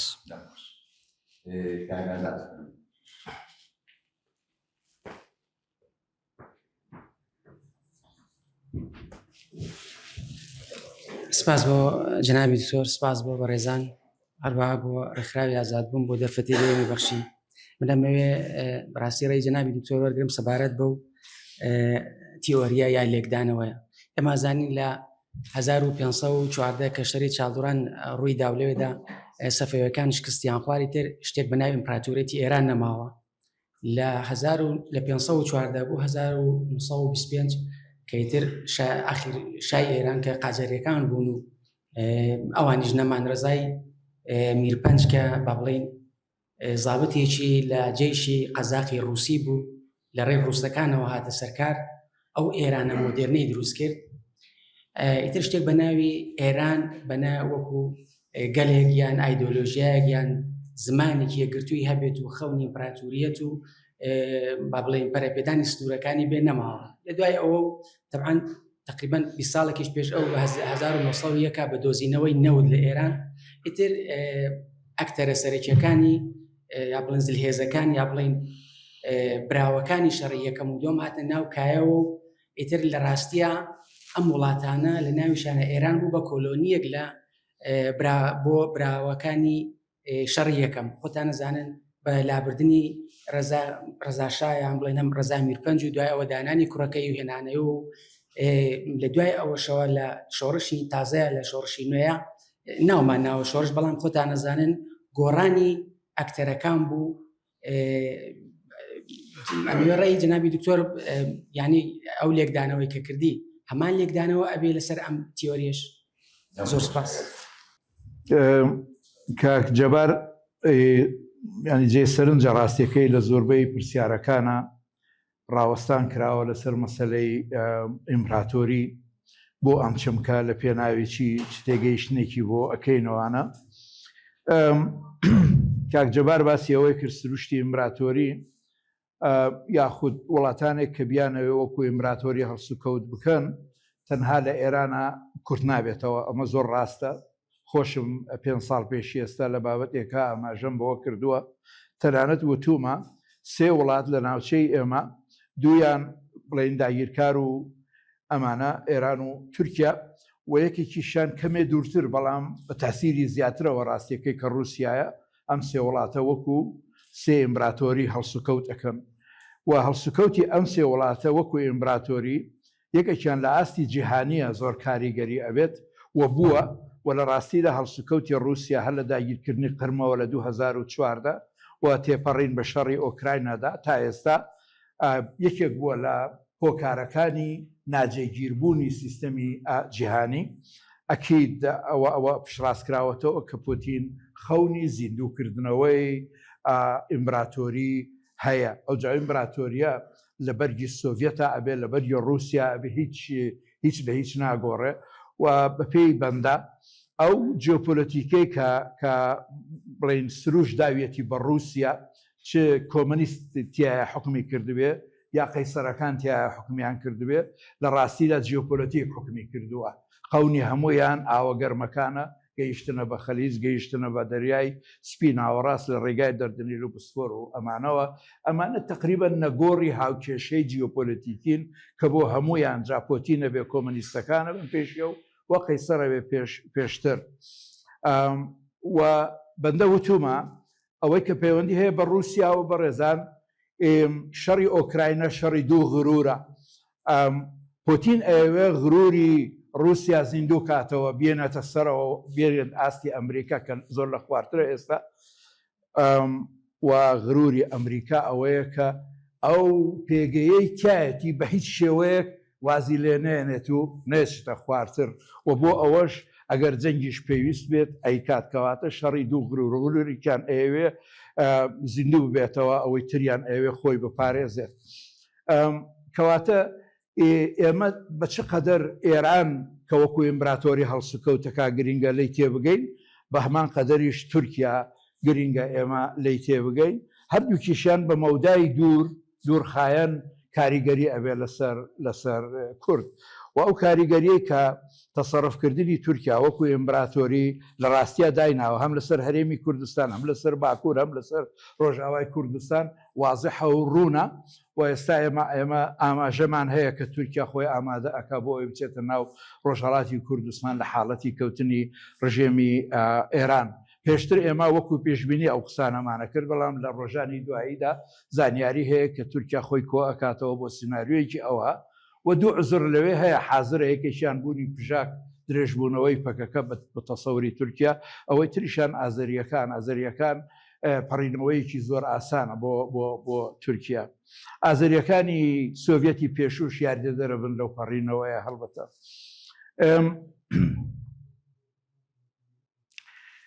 کاک عوسمان باسی ئەوەی کرد دۆخی جیهانی دۆخێکی ناعادلانەیە تەواو ئەوە شتێکی نوێ نییە ئەوە لە ئەزەلا هەیە گەر بگەڕێنەوە تێزەکەی تۆماس هۆبس ترسی هەمووان لە هەمووان شەڕی هەمووان لەگەڵ هەمووان من بە ترسەوە لەدایک بووم لە ڕاستیا ئەمە دۆخێکی جیهانیە تەنها دۆخی کۆمەلگایەک نییە لە سنووری دەوڵەتێکە لە سنووری کۆمەلگایەکە دیاری کراوە یعنی ئەم ترسی هەمووان لە هەمووانە ئەو هەمووانە ئەکرێت تاک بن لە بەرامبەر یەک و ئەشکرێت دەوڵەت بن لە بەرامبەر یەک و ئەکرێت کیاناتی سیاسی بن لە بەرامبەر یەک کۆمەڵی حزبی سیاسی لە ژینگەیەکی دیاری کراودا هەمویان لە یەکتر ئەترسن هەمویان گومانیان لە یەکتر هەیە لە نەتیجەدا ئێمە شەڕ و پێکدادانێکی بەردەواممان هەیە ئەکرێ خوێناوی نەبێ بەڵام ئەو شەڕ و پێکدادانە خۆی لە خۆیدا یەکێکە لە دینامیسمەکانی ڕاستی بوونی سیاسیانە جا ئەو بوونی سیاسیانە یە حەزاب بێ هی دووەل بێ یا هی سیستەمی جیهانی بێ ئێران دەبێ بڕوخێ من ئەوە ناڵێم بەڵام ئەوەمان وت کە ئەگەری بەهێز هەیە ئەمڕۆ ئێمە بەرە و سیناریۆی کەوتنی ئێران ڕۆین چ جۆرە کەوتنێک بەشی ئەوە بکە کورد هەناسە بدا و مەلاکان لە تەهران بمێننەوە یا ئەوان بکەون لە تەهرانیش و ئێرانیش بکەوێ وەکو دەوڵەت ئەمانە کۆمەڵی سیناریۆن دەبێ باسی لێ بکەین و دێ بەردەوام لە ڕاستیە لە ڕووی سیاسیەوە ئیشی لەسەر بکرێت من لە جاتی سیستەمی ناعادلانە لە کۆڕێک ماماوەیەک پێش ئێستا لە چۆمان باسی ئەوەم هێنایە گۆڕێ سیستەمی ناجێگیر بەڕێزان سیستەمی ئێستامان لە 80 ساڵی ڕابردووە لە کۆتایی جەنگی دووەمی جیهانیەوە کە 45 کۆتایی دێ قەت بەقەدەر ئێستا سیستەم ناجێگیر نەبووە یعنی ئەوەندە ناجێگیرە ئەم ناجێگیریە خەڵکانێکی زۆر شارەزای ئەکادمی سیاسی دیبلۆماسی خستۆتە ینی دۆخی نیگەرانیەوە لە دوا ڕۆژی بەشێریەت ئەو ڕۆژانەی دواییدا کۆمەڵی ڤیددیۆی زۆر گرنگ بڵاو بووتەوە لە قسەکانی سەرۆکوەزیرانی کەنەدا لە مستشاری ئەڵمانیا لە سەرۆکی فەرەنسا هەمویان جخت لەسەر ئەو ناجێگیریە ئەکەنەوە هەریەک بە دیدێکی نەتەوەیی خۆی قەومی خۆی وحدەی ئەوروپی بە دیدی وحدەی ئەوروپی ئەوانی تر بە شێوەی خۆیان لەبەرەوە ئەو ناجێگیریە بەڕێزان خەسڵەتێکی هەیە کارسمان باسی سیستەمی ڕاسمالی و ئەوانەی کردن بەنەوەیەکی تر ئەیڵێ بۆ جاری یەکەمە لە دوای جەنگی دووەمی جیهانیەوە ئەوروپای غەربی لەگەڵ ئەمریکا خەریکە دوو خەندە هەڵەبژێرن لە بەرامبەری یەکتردا ئەمانە کۆمەڵی هۆی هەیە یەکێ لەوانە ئەو جەنگی بڵێن بازرگانیە لە نێوانی ئەمریکا و یەکەتی ئەوروپا بەڵام هەڵوێست لە شەڕی ئۆکراینە کە هەڵوێستی زۆر جیاواز دروست بووە لە نێوانیانە سێمیان گرینلاندا ئەمانە هەمووی وا ئەکات وامان لێ ئەکا کە ناجێگیریەکە تەنها باسی ئەو سێگۆشەیە نییە کە پێیاڵێن ئەمریکا چین رووسیا بەڵکو لە نێوان دوو پێکهاتەی سەرەکی جیهانی ڕۆژئاوا ئەوروپای ڕۆژئاوا و ئەمریکا تەنانەت ناتۆ خەتەری هەڵوەشانەوەی لەسەرەوە خەتەرەکە جددیە لەبەر ئەوە من ئەوە پێی ئەڵێم ناکۆکیەکانی ناوجەرگە کاریگەری لەسەر ناجێگیری سیستەمی جیهانی تەنانەت دوورتر ڕۆیشتوم لەو کۆڕەی چۆمان ئەڵێم ناوجەرگە ئێستا ئەگەر ملاحەزە بکەن بەڕێزان لە ئەوروپای ڕۆژاوە لە ئەمریکا ئەم ئاراستەی پۆپولیزمی توندڕە و نیوفاشیزم و نیوناسیسم و ئەو ڕاستڕەوانەی کە ناسیۆنالیزمێکی توندڕە و ئاژۆ بڵین پەرەپێ ئەدەن بۆتە خەتەرێک لەسەر ناوجەرگە کەواتە ئەو سیستەمەی کە پێی ئەڵێن سیستەمی ئازاد و دموکراتی هەم لە ئەمریکا هەم لە ئەوروپای ڕۆژئاوا خەتەری لەسەر ئەمە بۆ خۆی پێویستە بابەتی کۆڕێکی زۆر تایبەتی بێت تێگەیشتن لێی بۆ هەموو مرۆڤێکی سەرڕووی زەمین گرینگە بۆ چونکە ئەمڕۆ مرۆڤایەتی لە ڕاستیان لە مەحەکە نەک وڵاتێک و دوو وڵاتێک و بەشێک و دوو بەش کاک فەیسەل باسی ئەوەی کرد بڵێ بڵێ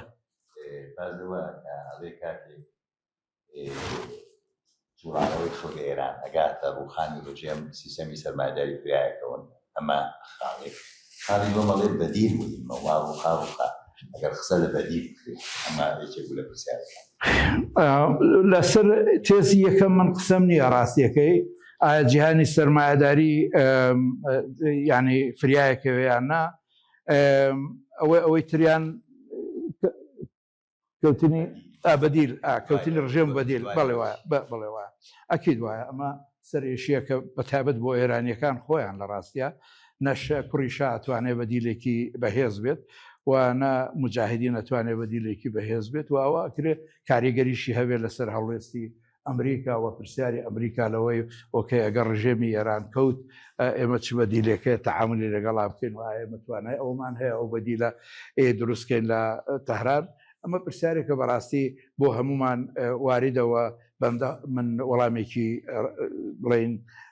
سەرڕاستم پێ نییە بۆ ئەم پرسیارە بەڵێ سپاس کاک فەیسەڵ گەڕایەوە سەر چیمکی ئیمپراتۆر لە ڕاستیە بەکارهێنانی بەندە بۆ چیمکی ئیمپراتۆری مەسلەیەکی تیوری و مێتودیە یعنی ئەگەر من هیلالی شیعی بەکاربێنم زۆرم پێ نادا و ئەگەر من محوەری مقاومە بەکاربێنم زۆرم پێ نادا بەڵام چمکی ئیمپراتۆری بەکاربێنم زۆرم پێدا چونکە ئەمە پرۆسەیەکی مێژووی زۆر دوور و درێژە لەسەر هەڵدان و گەشەکردنی ئیمپراتۆریەکان دوجار گەڕێمەوە قسەیەکی ئەرێک زێرشەر کە تایبەتمەندێکە بە تاریخی دەوڵەتی عوسمانی و هەروەها تورکیای مۆدرن کە ئەڵێت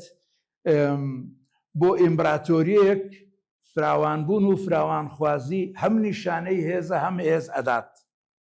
بەڵام زمانێک دێت هەم ئەو فراوانخوازیە و فراوانبوونە ئەبێ بە کارخانەی بەرهەمهێنانی شکست بۆ هەمان ئیمپراتۆری ئەمە بەسەرهاتی ئێران و پرۆکسیەکانە لە ڕاستیە ئێمە 15 ساڵ پێشی ئێستا بەڕێزان هەر لەو جیهانی غەربە لە ئەوروپا و لە ئەمریکا زۆر خەڵکی شارەزا هەبوون ئایانگو کاکە ئێران هاتووە بۆ ئەوەی بمێنێتەوە هەژمونێکی گەورەیە ژمارەیەکە ئێمە نابێت تەوقیکەین و محارەبەی بکەین دەبێت مامەڵەی لەگەڵدا بکەین یعنی وەکو ئەمری واقع بەڵام ئێستا دوای 15 سال لەو قسە و گفتوگویانە ئەبینین ئەم پوکانەوەی ئێران بە دەرەجەیەکە کە ئیتر پوکانەوە ڕوو لە ناوجەرگە ئەکا و ئەگەر ئەو وەزع بەردەوام بێت ئەم پوکانەوەیە کۆتایی بە ڕژێمەکەش ئەهێنێت توانای ئەوەی هەیە ینی کۆی ڕووداوەکان توانای ئەوەی هەیە کە کۆتایی بە ئەوە بهێنێت لەبەر ئەوەیە من باسی ئەوەم کرد نەک هەر بە ئیمبراتۆری بوون بارێکی قورس ئەخاتە سەرشانی ئێران وەکو دەوڵەتێکی مۆدرن بەڵکو سروشتی دەوڵەت ئەگۆڕێت کاتێ سروشتی دەوڵەت ئەگۆڕێت لێرە دوورمەودا تەسیرەکانی بەسەردا هاتووی ئێرانیشدا ئەبێ وەکو دەوڵەت نەتەوە کە بڵێن دامەزراوە لەسەر کۆمەڵێ بەها ئەم بەهایانە لە ڕێگو ڕیشەوە هەڵتەکێنراون لە کاتێکدا تۆکو دەوڵەتی مۆدرن تەسەڕفت نەکردووە بەڵکو وەکو ئیمبراتۆری جیهانێکی تەواو جیاوازە لە دەوڵەتی مۆدرن کاتێ باسی بەهاکانی کاک ئازاد ئیمبراتۆری نەماوە خەونی ئیمبراتۆری وازەحە یعنی و ئێمە هەرچی ناوێک بەکار بێنین نابێت شەڕی هەژمۆنی ئایەتوڵڵاکان لە 46 ساڵی ڕابردووە لە پێش چاومان نەبێت زۆریش دەبێت فۆکەسی بخەینە سەر ئەو وەختە ئەم فۆکەسە وامان لێ ئەکات دوای چەمکێک بگەڕێن کە زۆرتر بڵێ سوودمان پێ ئەگەێنێ لە کاتی تەحلیلکردن دەوڵەت لە ناوە خۆیان چی بەسەردێ و لە دەرەوەی خۆیان چی بەسەردێ بە تایبەتی سەروەری دوو ڕووەکەی سەروەری چی بەسەردێ سەروەری ڕوویەکی ناوەوەی هەیە کە پێڵێن دەستوری و ئیدەرەوەی هەیە کە پێڵێن استراتیژی ئەم دوو جۆرە سەروەریە هەردوو گۆڕانکاری بەسەردادێ کاتێ دەوڵەت لە قاڵبی دەوڵەتی مۆدرن دەرەچێت کە سەروەری زۆر گرنگە بۆی ئەچێ بۆ قاڵبی ئیمبراتۆری کە سەروەری لەوێدا هیچ جێگایەکی نییە نە لە پێناسەکردنی خۆنە لە پێناسەکردنی دەرەوەی خۆ ئەمانە کۆمەڵە کاریگەری بەجێ دەڵێت کە زۆریش بە سوودە بۆ تێگەیشتن لە دۆخەکە چیمەنخان دکتۆر بایزید مەسەلەی نەتەوایەتی ئێمە ئەگەر دیفاع لە مەسەلەی نەتەوایەتی بکەین ئەمە خۆپەرستی و بینێک نییە بۆ کورد هەموو مافی خۆمانە ئایا ئێمە چۆن بۆ ڕۆژ ئاوا هەموو یەکمان گرت چی بکەین بۆ کوردانی ئێران لە حاڵەتی لێدانە چۆن ئێمە پەیامەکانمان بگەێنین بە ئەمریکا و بە وڵاتان کە داهاتووی کوردانی ئێران چۆن بێ دوم پەیامم بۆ دەرەوەی جیۆپۆلەتیکی ئێرانە یاخود پرسیارم بۆ ئێرەیە ئەڵێ ئەوەی لە نزیک کوورەوە بێ پریشکی بەرەکەی بەس ئێمە نزیک کوورە نین ئێمە ئێران حکممان نەکات ئێران بە تەواوەتی حکمی عێراقەکە و ئەو سیراعی لە بینی ئەمریکا و ئێرانە هەیە من وایە بینم زۆری لەسەر ئەرزی عێراقە ڕەنگەهاتەوە لەبەر ئەوە ئایا داهاتوویان لێکەوتەکانی لەسەر ئێرە لەسەر داهاتووی عێراق و لەسەر هەرێمی کوردستان چی ئەبێت کە ئەڕۆخێ ئایا ئەو خۆ ئامادەکاری کە بکرێ لێرە چییە؟ سوپاس. دکتۆر بایزید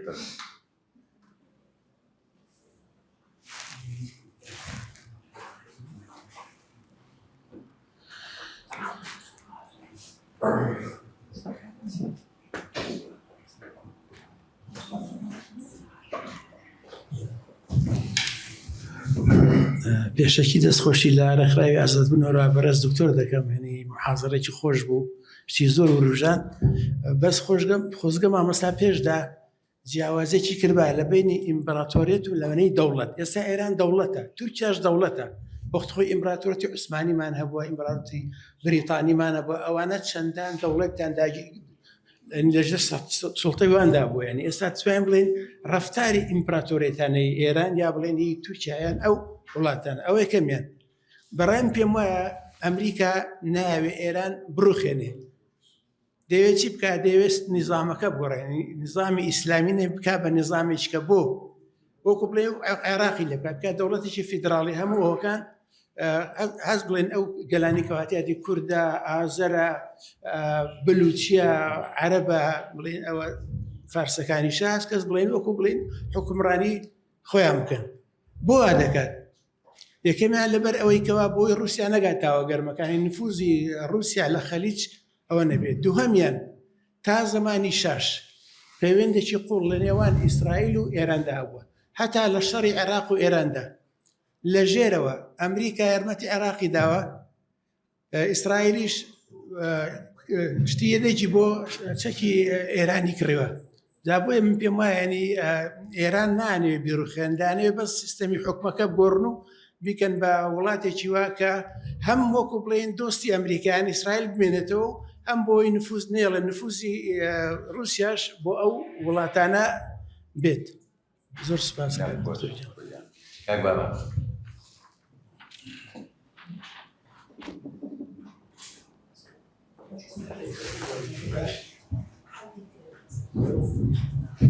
سڵاوتان لێبێ دکتۆرجان دەستخۆش زۆر بابەتێکی گرنگ بوو. من سێ پرسیارم هەیە سەر بەو دیدەم کە بەشێک لەم دەوڵەتانی ناوچەکە شەریکاتی دەوڵەتەکان یا ئیمپراتۆریەتە گەورەکانن، یعنی توانین بڵێن شەریکەی سووری، شەریکەی عێراقی یا دەوڵەتە خلیجیەکان. ئەم شەریکەی ئێران کە ئێستا خەریکی گۆڕینی ماسکە تقریبا نزیکە بێ لە پرسیارەکەی کاوسمانەوە گروپی دوای ئەوان کێن، چونکە پێ ناچێت نە لە ناو ئێران نە لە دەروی ئێران ئەوانەی ئێستا ئیدعاکەن ئایندەیەکیان نییە و جەنابەت وەڵامێکت دایەوە، بەڵام هەر حەزم کرد ئەمە بڵێم کە پێچێ ئەم کۆپەرێشنەی کە لە داهاتووە دەست بەکارە بێ لە ئێران خەریک بێ قاڵبی دەربکەوێ و قاڵبەکە ژوا دەرەکەوێت لە ناو سوڵتەیە هەبێ، لە ناو خودی سوڵتەکە ئێستا وجودی هەبێ. حەزم کرد لەسەر ئەمە ڕاتان بزانم. دووهەم تەسەوورەکەی ئەمریکا و هاوپەیمانەکانی دەوڵەتانی ئەو دەوڵەتانەی کە ناسنامەی دینیان هەیە لێ بگەڕێن تاکە دەوڵەتی شیعی بپوکێتەوە و دەوڵەتانی سونی دەستی ئیسراحەت بخەنە پشتەریان.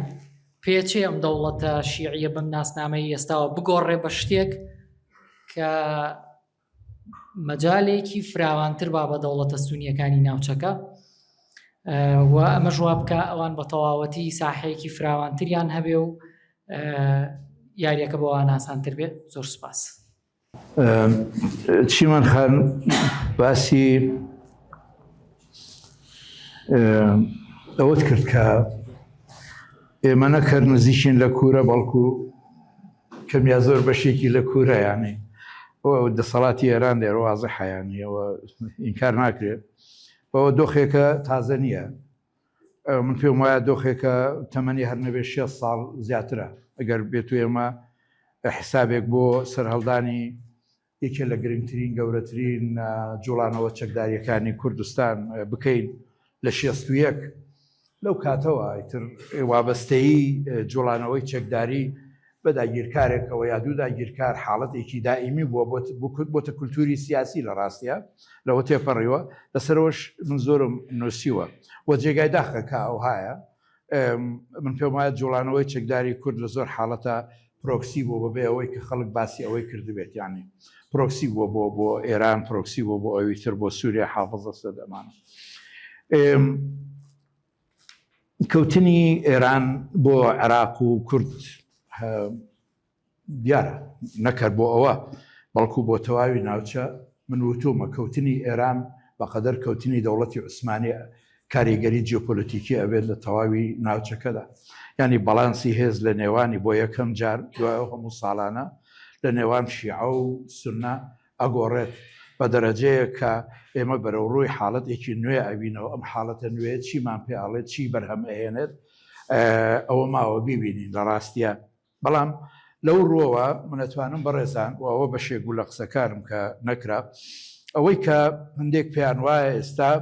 هەوڵ هەیە بۆ خستنی ئێران بۆ سەرخستنی قەوسێک یاخود هیلالێکی سنی لە ناوچەدا سنی باڵا دەست. نە من پێم وانە وابێت سنە بە هەموو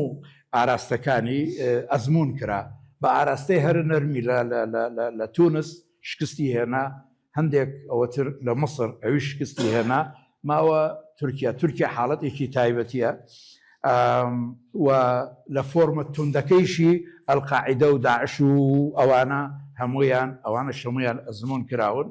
من پێم وانە هیچ هێزێکی جیهانی ئامادە بێ جارێکی دیکە سونە بەهێز بکاتەوە بەمانای ئەوەی کە سونە بەدیلی شیعە بێت. ئەوەی بەندە چاوەڕوانی ئەکات حاڵەتێکە وەکو شەڕی دوای کویت لە دوای شەڕی کویتەوە ئەمریکا تووشی حاڵەتێک بوو ئەویش ئەوە بوو بێهێزکردنی عێراق و لە نەتیجەدا ئەو حەز بکە حەزنەکە بەهێزبوونی ئێران ئەوان ئستراتیژیەکیان هێنا گۆڕێ بە ئینگلیزی پێڵێن جوال کۆنتینمنت یعنی تەنگ پێ هەڵچنینی جووتە هەم تەنگ پێ هەڵچنینی عێراق هەم تەنگ پێ هەڵچنینی ئێران من پێم وایە لە داهاتوودا استراتیژێکی ئەوها دێتە گۆڕێ نەسنە ڕێگای پێئدرێت ئەو باڵا دەستە بێت کە بوو و نەشیعا ئەو ڕێگای پێدرێت کە باڵادەست بێت کە تا ئێستا هەیە کەوتنی ئێران دۆخێکی نوێ هێنێتە گۆڕە ڕوبەمان نزیکتر لە فەوزا لەوەی کە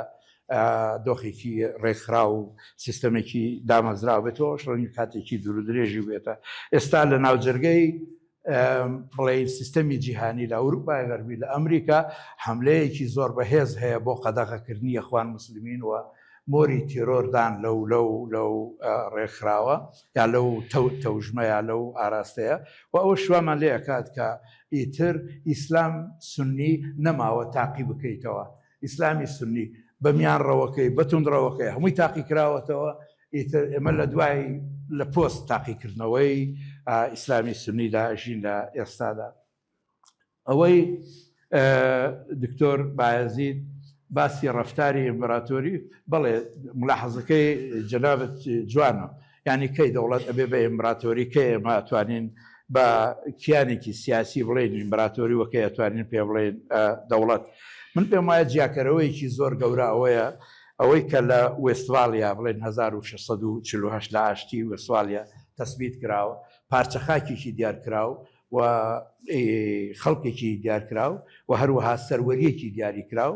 ئەمانە هەمویان بەیەکەوە حاڵەتێک دروست دەکەن کە ئەبێتە بلەماکانی دەوڵەتی مۆدێرن کە دوجار تەکانی زیاتریشی بەرەکەوێت دوای ئاشتی وێستڤالیا بۆ ئەوەی دەوڵەتی مۆدێرن توکمە بێ بەهێز ببێەوەی کە هەیە دەوڵەتی مۆدێرن بە کۆمەڵی قۆناغە تێپەڕیوە قۆناخی دوای وستڤالیا قۆناخی دوای ئیمپراتۆریە لە ڕاستیدا بە هەمانایش ئێمە ئەومان نەوتووە کە لە وستڤالیا ئیتر ئیمپراتۆریەکان هەمویان کۆتایی دێت ئیمپراتۆریەکان بەردەوامەکەن بەعزێکیان لە جێگی یەکەمی جیهانی کۆتاییان دێ هابسبۆرگە ئەڵمانیایە رووسایە بە تایبەتی دەوڵەتی عوسمانی بۆ ئێمە گرینگە ئەمانە کۆمەڵێک بڵین ڕووداون کە دەبێت لە پێشچاو بگیرێن ئەوەی کە ئەمریکا نایەوێت ئێران بڕوخێت لەوەیە ئیجازەم بدەن بڵێم کە جیاوازیەکی زۆر تا ئەم لەحزەیەش لە بینی ئیسرائیل و ئەمریکادا هەیە لەوەی کە ئایا ڕژێمی ئێران بمێنێتەوە یا بڕوخێ ئیسرائیل تەنانەت پێی باشە دەوڵەتی ئێران بپوکێتەوە یعنی دابەش وەکو یۆغزلاڤیە بەسەر بەشی جیاجیا ئەو خەونەی بۆ تورکیاش هەیە و ئەو خەونەی بۆ سووریا هەیە لە سووریاستە جێبەجێ ئەکرێت لە ڕاستیە و بۆ چوونی من دەربارەی سووریا و مستەقبەلی سووریا بە پەیوەندی لەگەڵ استراتیژی ئیسرائیل هەردوای کەوتنی بەشار ئەسەد من لە ماوەی هەفتەیەکە وتارێکی دوور و درێژم هەیە لەسەر دروستەکان کە لەوێ پێشبینی ئەوە کەم بە وازەحی کە ئەڵێم لە داهاتوودا ئیسرائیل هەوڵەدات ئەو ناوچەیە کە دەروزی تیاژیە بخاتە سەر ئیسرائیل بە حجەتی ئەوەی یەکگرتنەوەی دەروزەکان لە سووریا و لە ئیسرائیل ئێستا ئێمە بەرەو ڕووی دۆخێکین کە تیایدا ڕوبەما ئەمریکا و ئیسرائیل لە هەمار قەناعەت نین دەربارەی مانەوەی ڕژێمی ئێرانیاننا بۆ ئیسرائیل یەکشە زۆر گرینگە کە ئەمریکا وای نابینێت ئیسرائیل پێی وایە گرنگ نییە دەوڵەتی ئێکس چ جۆرە چەکێکی هەیە بەڵکو دەوڵەتی ئێکس خاوەنی چ جۆرە سیستەمێکی سیاسیە ئەم سیستەمە بە دۆستانە تەماشای ئیسرائیلەکە و ئیسرائیلی قبوڵە لە ناوچە یا دوژمنانە تا حەدی لە ناوبردننی ئیسرائیل ئەوە زۆر گرینگە بۆ ئیسرائیل ئێستا مەسلەی بوونی دەسەڵاتی شیعە لە ئێران کە دژمنایەتی خۆیان 46 ساڵ نەشاردۆتەوە نەبوو ئەمریکا نەبوو ئیسرائیل بەڵام ئەمریکا وەزعێکی جیاوازتری هەیە لە ڕووی جغرافیەوە زۆر دوورە لە ئێران ئەوەندە ناترسێ بەقەدە ئیسرائیل ئەوەی هەیەکە بۆ ئەوە ئێمە دەبێت لەو تێزەوە تەماشایکەین کە ئیسرائیل خاوەنیەتی ئەویش ئەوەیە دەوڵەتی ئەکس چ جۆرە چەکێکی هەیە گرنگ نییە بەڵکو چ جۆرە سیستەمێکی هەیە بۆ ئێمە گرنگە لەبەر ئەوە ئەم سیستەمە یا ئەوەتە دەبێت گۆڕانکاری بەسەر سروشتی دابێت بە تەواوەتی یا ئەوەتە دەبێت بکەوێت و لە ناو بچێت یەکان گیربوونی ڕای ئیسرائیل و ئەمریکا یەکجار گرنگە بۆ مستەقبەلی ئێران بەچی تەواوە بێ ئەم سیناریۆیە ئەوەی کاک بابان دەوڵەتانی ناوچە بوون بە کۆمەڵێ شەریکات و ئەوانە بە تعبیرێکە ڕەنگە لە ڕووی ئەکادیمیەوە زۆر ئەوە نەبێت یعنی بەکارهێنانی بەڵام لە گفتوگۆیەکی گشتیدا ئەتوانین ئەوها دوور بڕۆین ئەوهای تەماشاکەین هەنەوێ بەشێک لە دەوڵەتانەی کە هەن بەدیل لە ناو سڵتەدا کاک بابان ئەمە شێکێکە لە بەڕاستی لە تەرحەکان و کاریشی بۆ ئەکرێت بە تایبەتی ئەگەر ئێمە ئەوە بزانین دەوڵەتی ئێران لە ژێر حکومی ئایەتوڵڵاکانە صفەتێکی زۆر تایبەتی هەیە جیاواز لە دەوڵەتانی ناوچە ئەویش ئەوەیە تعبیرێکێ لە ئینگلیزی پێڵێن the parallel state دەوڵەتی هاوتەریب یعنی ئێمە لە هەمان کاتە لە ئێرانە دەوڵەتێکی تەقلیدیمان هەیە دەوڵەتی شۆڕژگەرمان هەیە دەوڵەتی تەقلیدی بە پزیشکیان تەواو بێت دەوڵەتی شۆڕژگەر بە پاسدارانە تێپەڕێتە قایدی ڕۆحی ڕێبەری ڕۆحی ڕاستە ڕێبەری ڕۆحی هەموو ئێرانە بەڵام دوجار ئەگەر زۆری لێبکەی خۆی کلاکاتەوە بۆ ئێرانی شۆڕژگەر ئەمە لە ململانەیەکی دائیمیدان و ئەو ململانەیە زۆر کەسی وەکو زەریفی کردوتە قوربانی زۆر کەسی لا بردووە زۆر کەسی لە ناو بردووە زۆر کەسی خستوەتە کونجی بەندیخانە لەبەرەوە ئەم پەرەلێلبوونەی دەوڵەتی ئێران شتێکی یەکجار گرنگە بۆ تێگەیشتنی ئێران و ئایا دەوڵەتی پەرەلێل لە لەحزەیەکە ئەتەقێتەوە دەوڵەتی تەقلیدی دەست بەسەر دەوڵەتی ئێرانە ئەگرێ بە اعتیبار ئەوەی کە دەوڵەتی تەقلیدی دەوڵەتێکی ئەتوانێت بڵێن زۆر جیاواز بێت لە دەوڵەتی شۆڕژگەر دەوڵەتی شۆڕژگەر شکست بێنە دەوڵەتی تەقلیدی سەر بکەوێت ئەمە یەکێک لە سیناریۆکانە کە دەمێکە لە ڕاستیە باسی کراوە سپاس قوربان شۆڕش کێتر قوربان دەمەوێت خۆش کاک ئیسماعیل لە کاک شۆڕش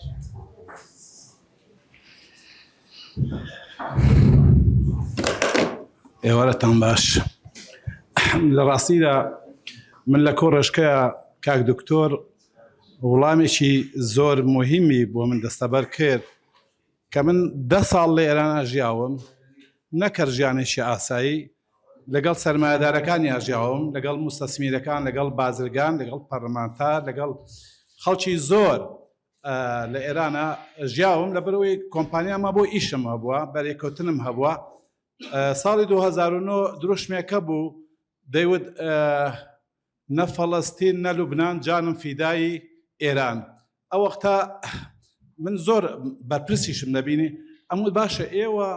ئەم پارە خەیاڵیە بۆ سەرف دەکەن بۆ گرنگی بە ئێران نادەن بەڕاستی کەس وەڵامی ئەو پرسیاری پێ نەبوو من لە هیچ کەسێکم نەبیستەوە بڵە بۆ بەس کاک دکتۆر زۆر جوان وەڵامی ئەو پرسیاری داوەتەواڵەوە خەونە لە ڕاستی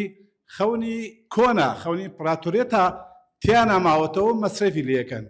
من دەستخۆشی لەکەم بەڕاستی ئەوە وەڵامێکی زۆر جوان بوو لەسەر بابەتەکەی ئەمڕۆ من پێم وایە شتێک غایب بوو کاک دکتۆر نەچوو بەلای سخینە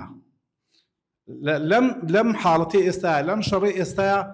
لە ڕاستیدا ئێران خۆی پرۆکسا خۆی کرێگرتەی سینە بە درێژای ئەو 46 ساڵە ئێران کۆمەڵی عمەلای هەبوو لە لوبنان لە سووریا لە زۆر شوێنی دنیا شەڕی پێدەکردن ئێستا ئێران خۆی بۆتە پرۆکسی سین لە ڕاستیداگە ئێمە وا تەسەورکەین ئەمە شەڕی ئێران لەگەڵ ئەمریکا ئەمە هەڵەیە ئەوانەی کە شارەزای ئابوورین ئاگان لە ململانی ئابوووریەکانی دنیا لە ڕاستیدا وانە شەڕی سین و ئەمریکایە بەڵام سین لە ڕێگای ئێرانەوە شەڕەکەگە بۆیە بە احتیمالی زۆر ئەمریکا نایەوێ ئێران بکەوێ چونکە بکەوێ پارچە پارچا بێ دوو پرۆژە هێلن لە منتیقەیە پرۆژەی ئیسرائیل کە لەم ئەخیرا کاک دکتۆر ئیشارەی پێدا دەستی خۆش بێ جیاوازە لەگەڵ پرۆژەی ئەمریکا پرۆژەی ئەمریکا دەیەوێ ئێران قوت بدا بیخاتە حەوزەکەی خۆیەوە بۆ شەڕی سین بەڵام پرۆژەی ئیسرائیل ئەو ئیش لەسەر لە توپەتکردنی هەموو وڵاتانی ئیسلامی دەکات بۆیە دوو پرۆژەی جیاوازە ئەوەی کە ویستم زێوازان تۆ زیاد ڕۆیشتم ئەوەی کە ئەمەوێ بمەوێ کاک دکتۆر یعنی لەمە دووە گرنگی پێ بە دەوری سینە لەم ململانەیەدا و زۆر سپاس.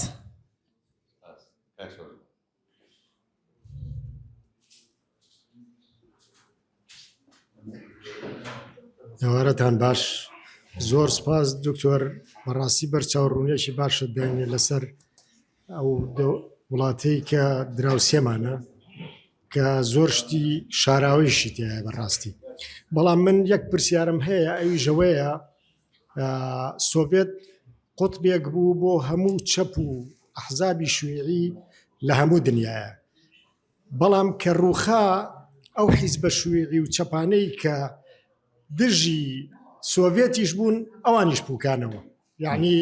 ئەوانەشی دژی بوون پوکانەوە یا ناوی خۆیان گۆڕی حتا هەندێکیان ئایدۆلۆژیای خۆشیان گۆڕی ئایا من بەراوردەکەمەوەیە ئێران وەکو قوتبێکی ئیسلامی لە ڕوخانی ئێرانە ئەو هەموو ئەحزابە ئیسلامی و سیاسیی کە لە ناوچەکە و لە وڵاتانە هەیە هەمان بە دەردی هەمان ئەحزابە شوویعەکان و چەپەکانی وڵاتانی کە ناچێت یعنی من تەسەورێکی وام هەیە چکە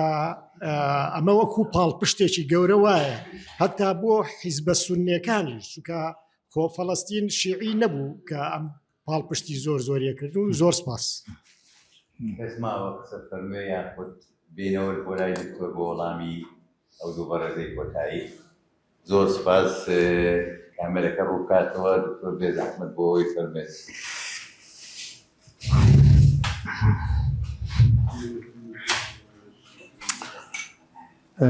کاک ئیسماعیل خوشحاڵم قوربان دەستخۆش وێ سەدی سەد وایە چین لە سوورەتەکەیە و رووسیا لە سوورەتەکەیە و من لە پێشتری شەڕاستی هەم لەسەر چین هەم لەسەر رووسیا پەیوەندی بە ئێران قسەم کردووە و لە دوا کۆڕشمان لە چۆمان دیسان گەڕامەوە سەر ئایا هەڵوێستی رووسیا و چین چییە بێت لە کاتی بەرەو ڕووبوونەوەدا تۆ شتێکت تەڕح کرد کە بە تاکید زۆر گرنگە تەنانەت بۆ داهاتوش گرنگە ئەوش ئەوەیە شەڕێکی ناڕاستە و خۆ لە نێوانی ئەمریکا و چین لە ڕێگای ئێرانەوە ینی چین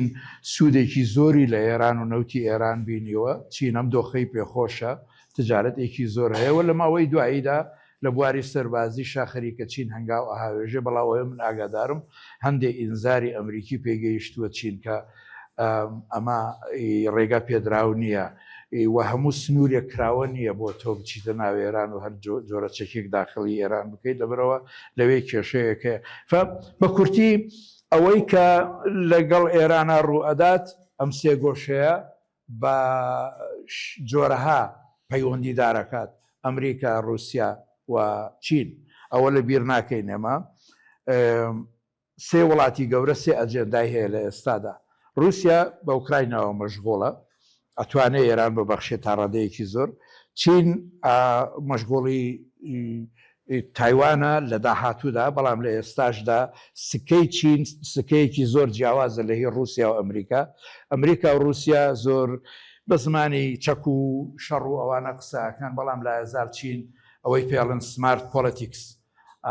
سیاسەتی زیرەکانە کە زیاتر پەیوەندی بە کولتوری چینیەوە هەیە لە ڕاستی ئەم مەفهومە بەڵام مەپەڕێتەوە بۆ سیاسەتی نەرمیشانی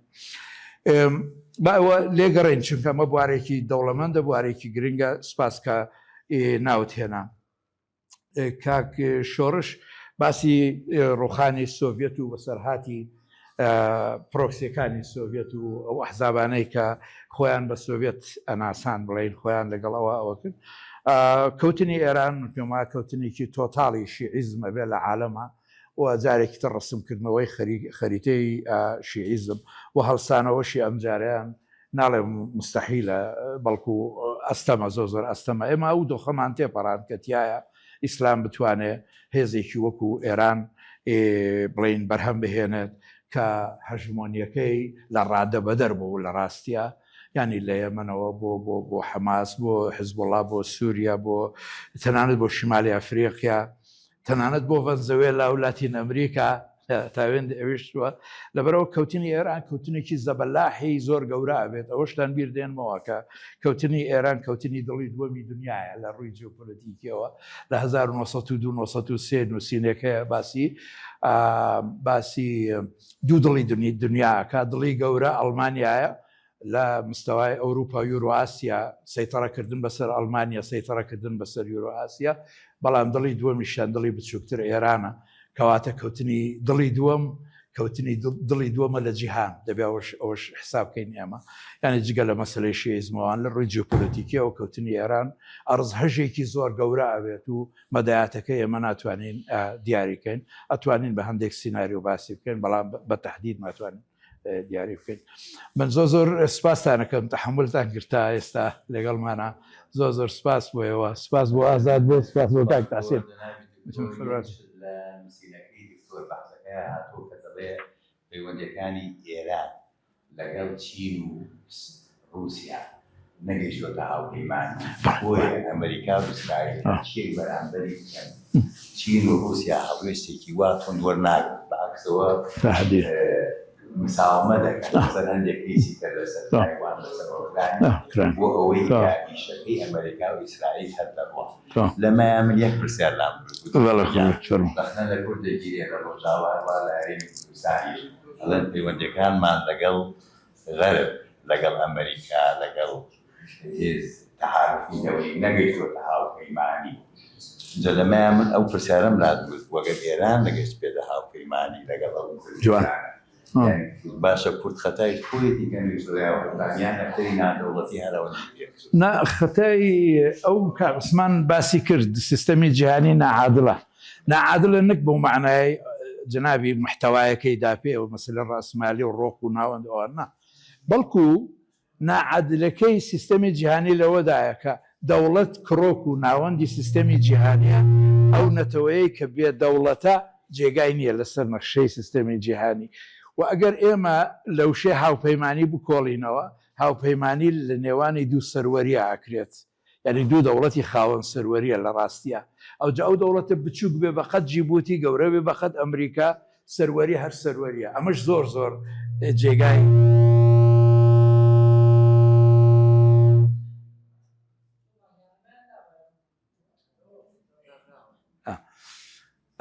زۆر جێگای سەرنجە لە نێوانی نەتەوەی بێدەوڵەت لەگەڵ دەوڵەت هاوپەیمانی نییە لە ڕووی یاسای نێونەتەوەیەوە لە ڕاستیە وشی هاوپەیمان ناتوانانی بەکاربیێنی بەڵکو پرۆکسی زیاتر بەکار هاتووە ئەگەر ئێمە پێشمان ناخۆش بێت دیسان هەر پرۆکسیە لەبەرەوە هاوپەیمانی لە نێوانی دوو سیادە دوو سەروەریە ئاکرێت لەوە دەربچێت ناعەدالەتێکی زۆری تایە کورد خەڵکیش سۆزی هەیە بۆ کورد لەو دۆخەدا بەڵام ئەوە حەقیقەتە ناتوانین بیگوێت هەوڵەکانی بێمەندی وەکو دکتۆر بورهان وەڵامکاریەکانی ناوچەکە و دنیا ببێتە هۆی دروستبوونی دەوڵەتێک بۆ کورد بۆ ئەوەی ببیت بە ئەکتەری نێودەوڵەتی زۆر سپاس بۆ ئامادەیتان چەپڵەیەکی گەرم بۆ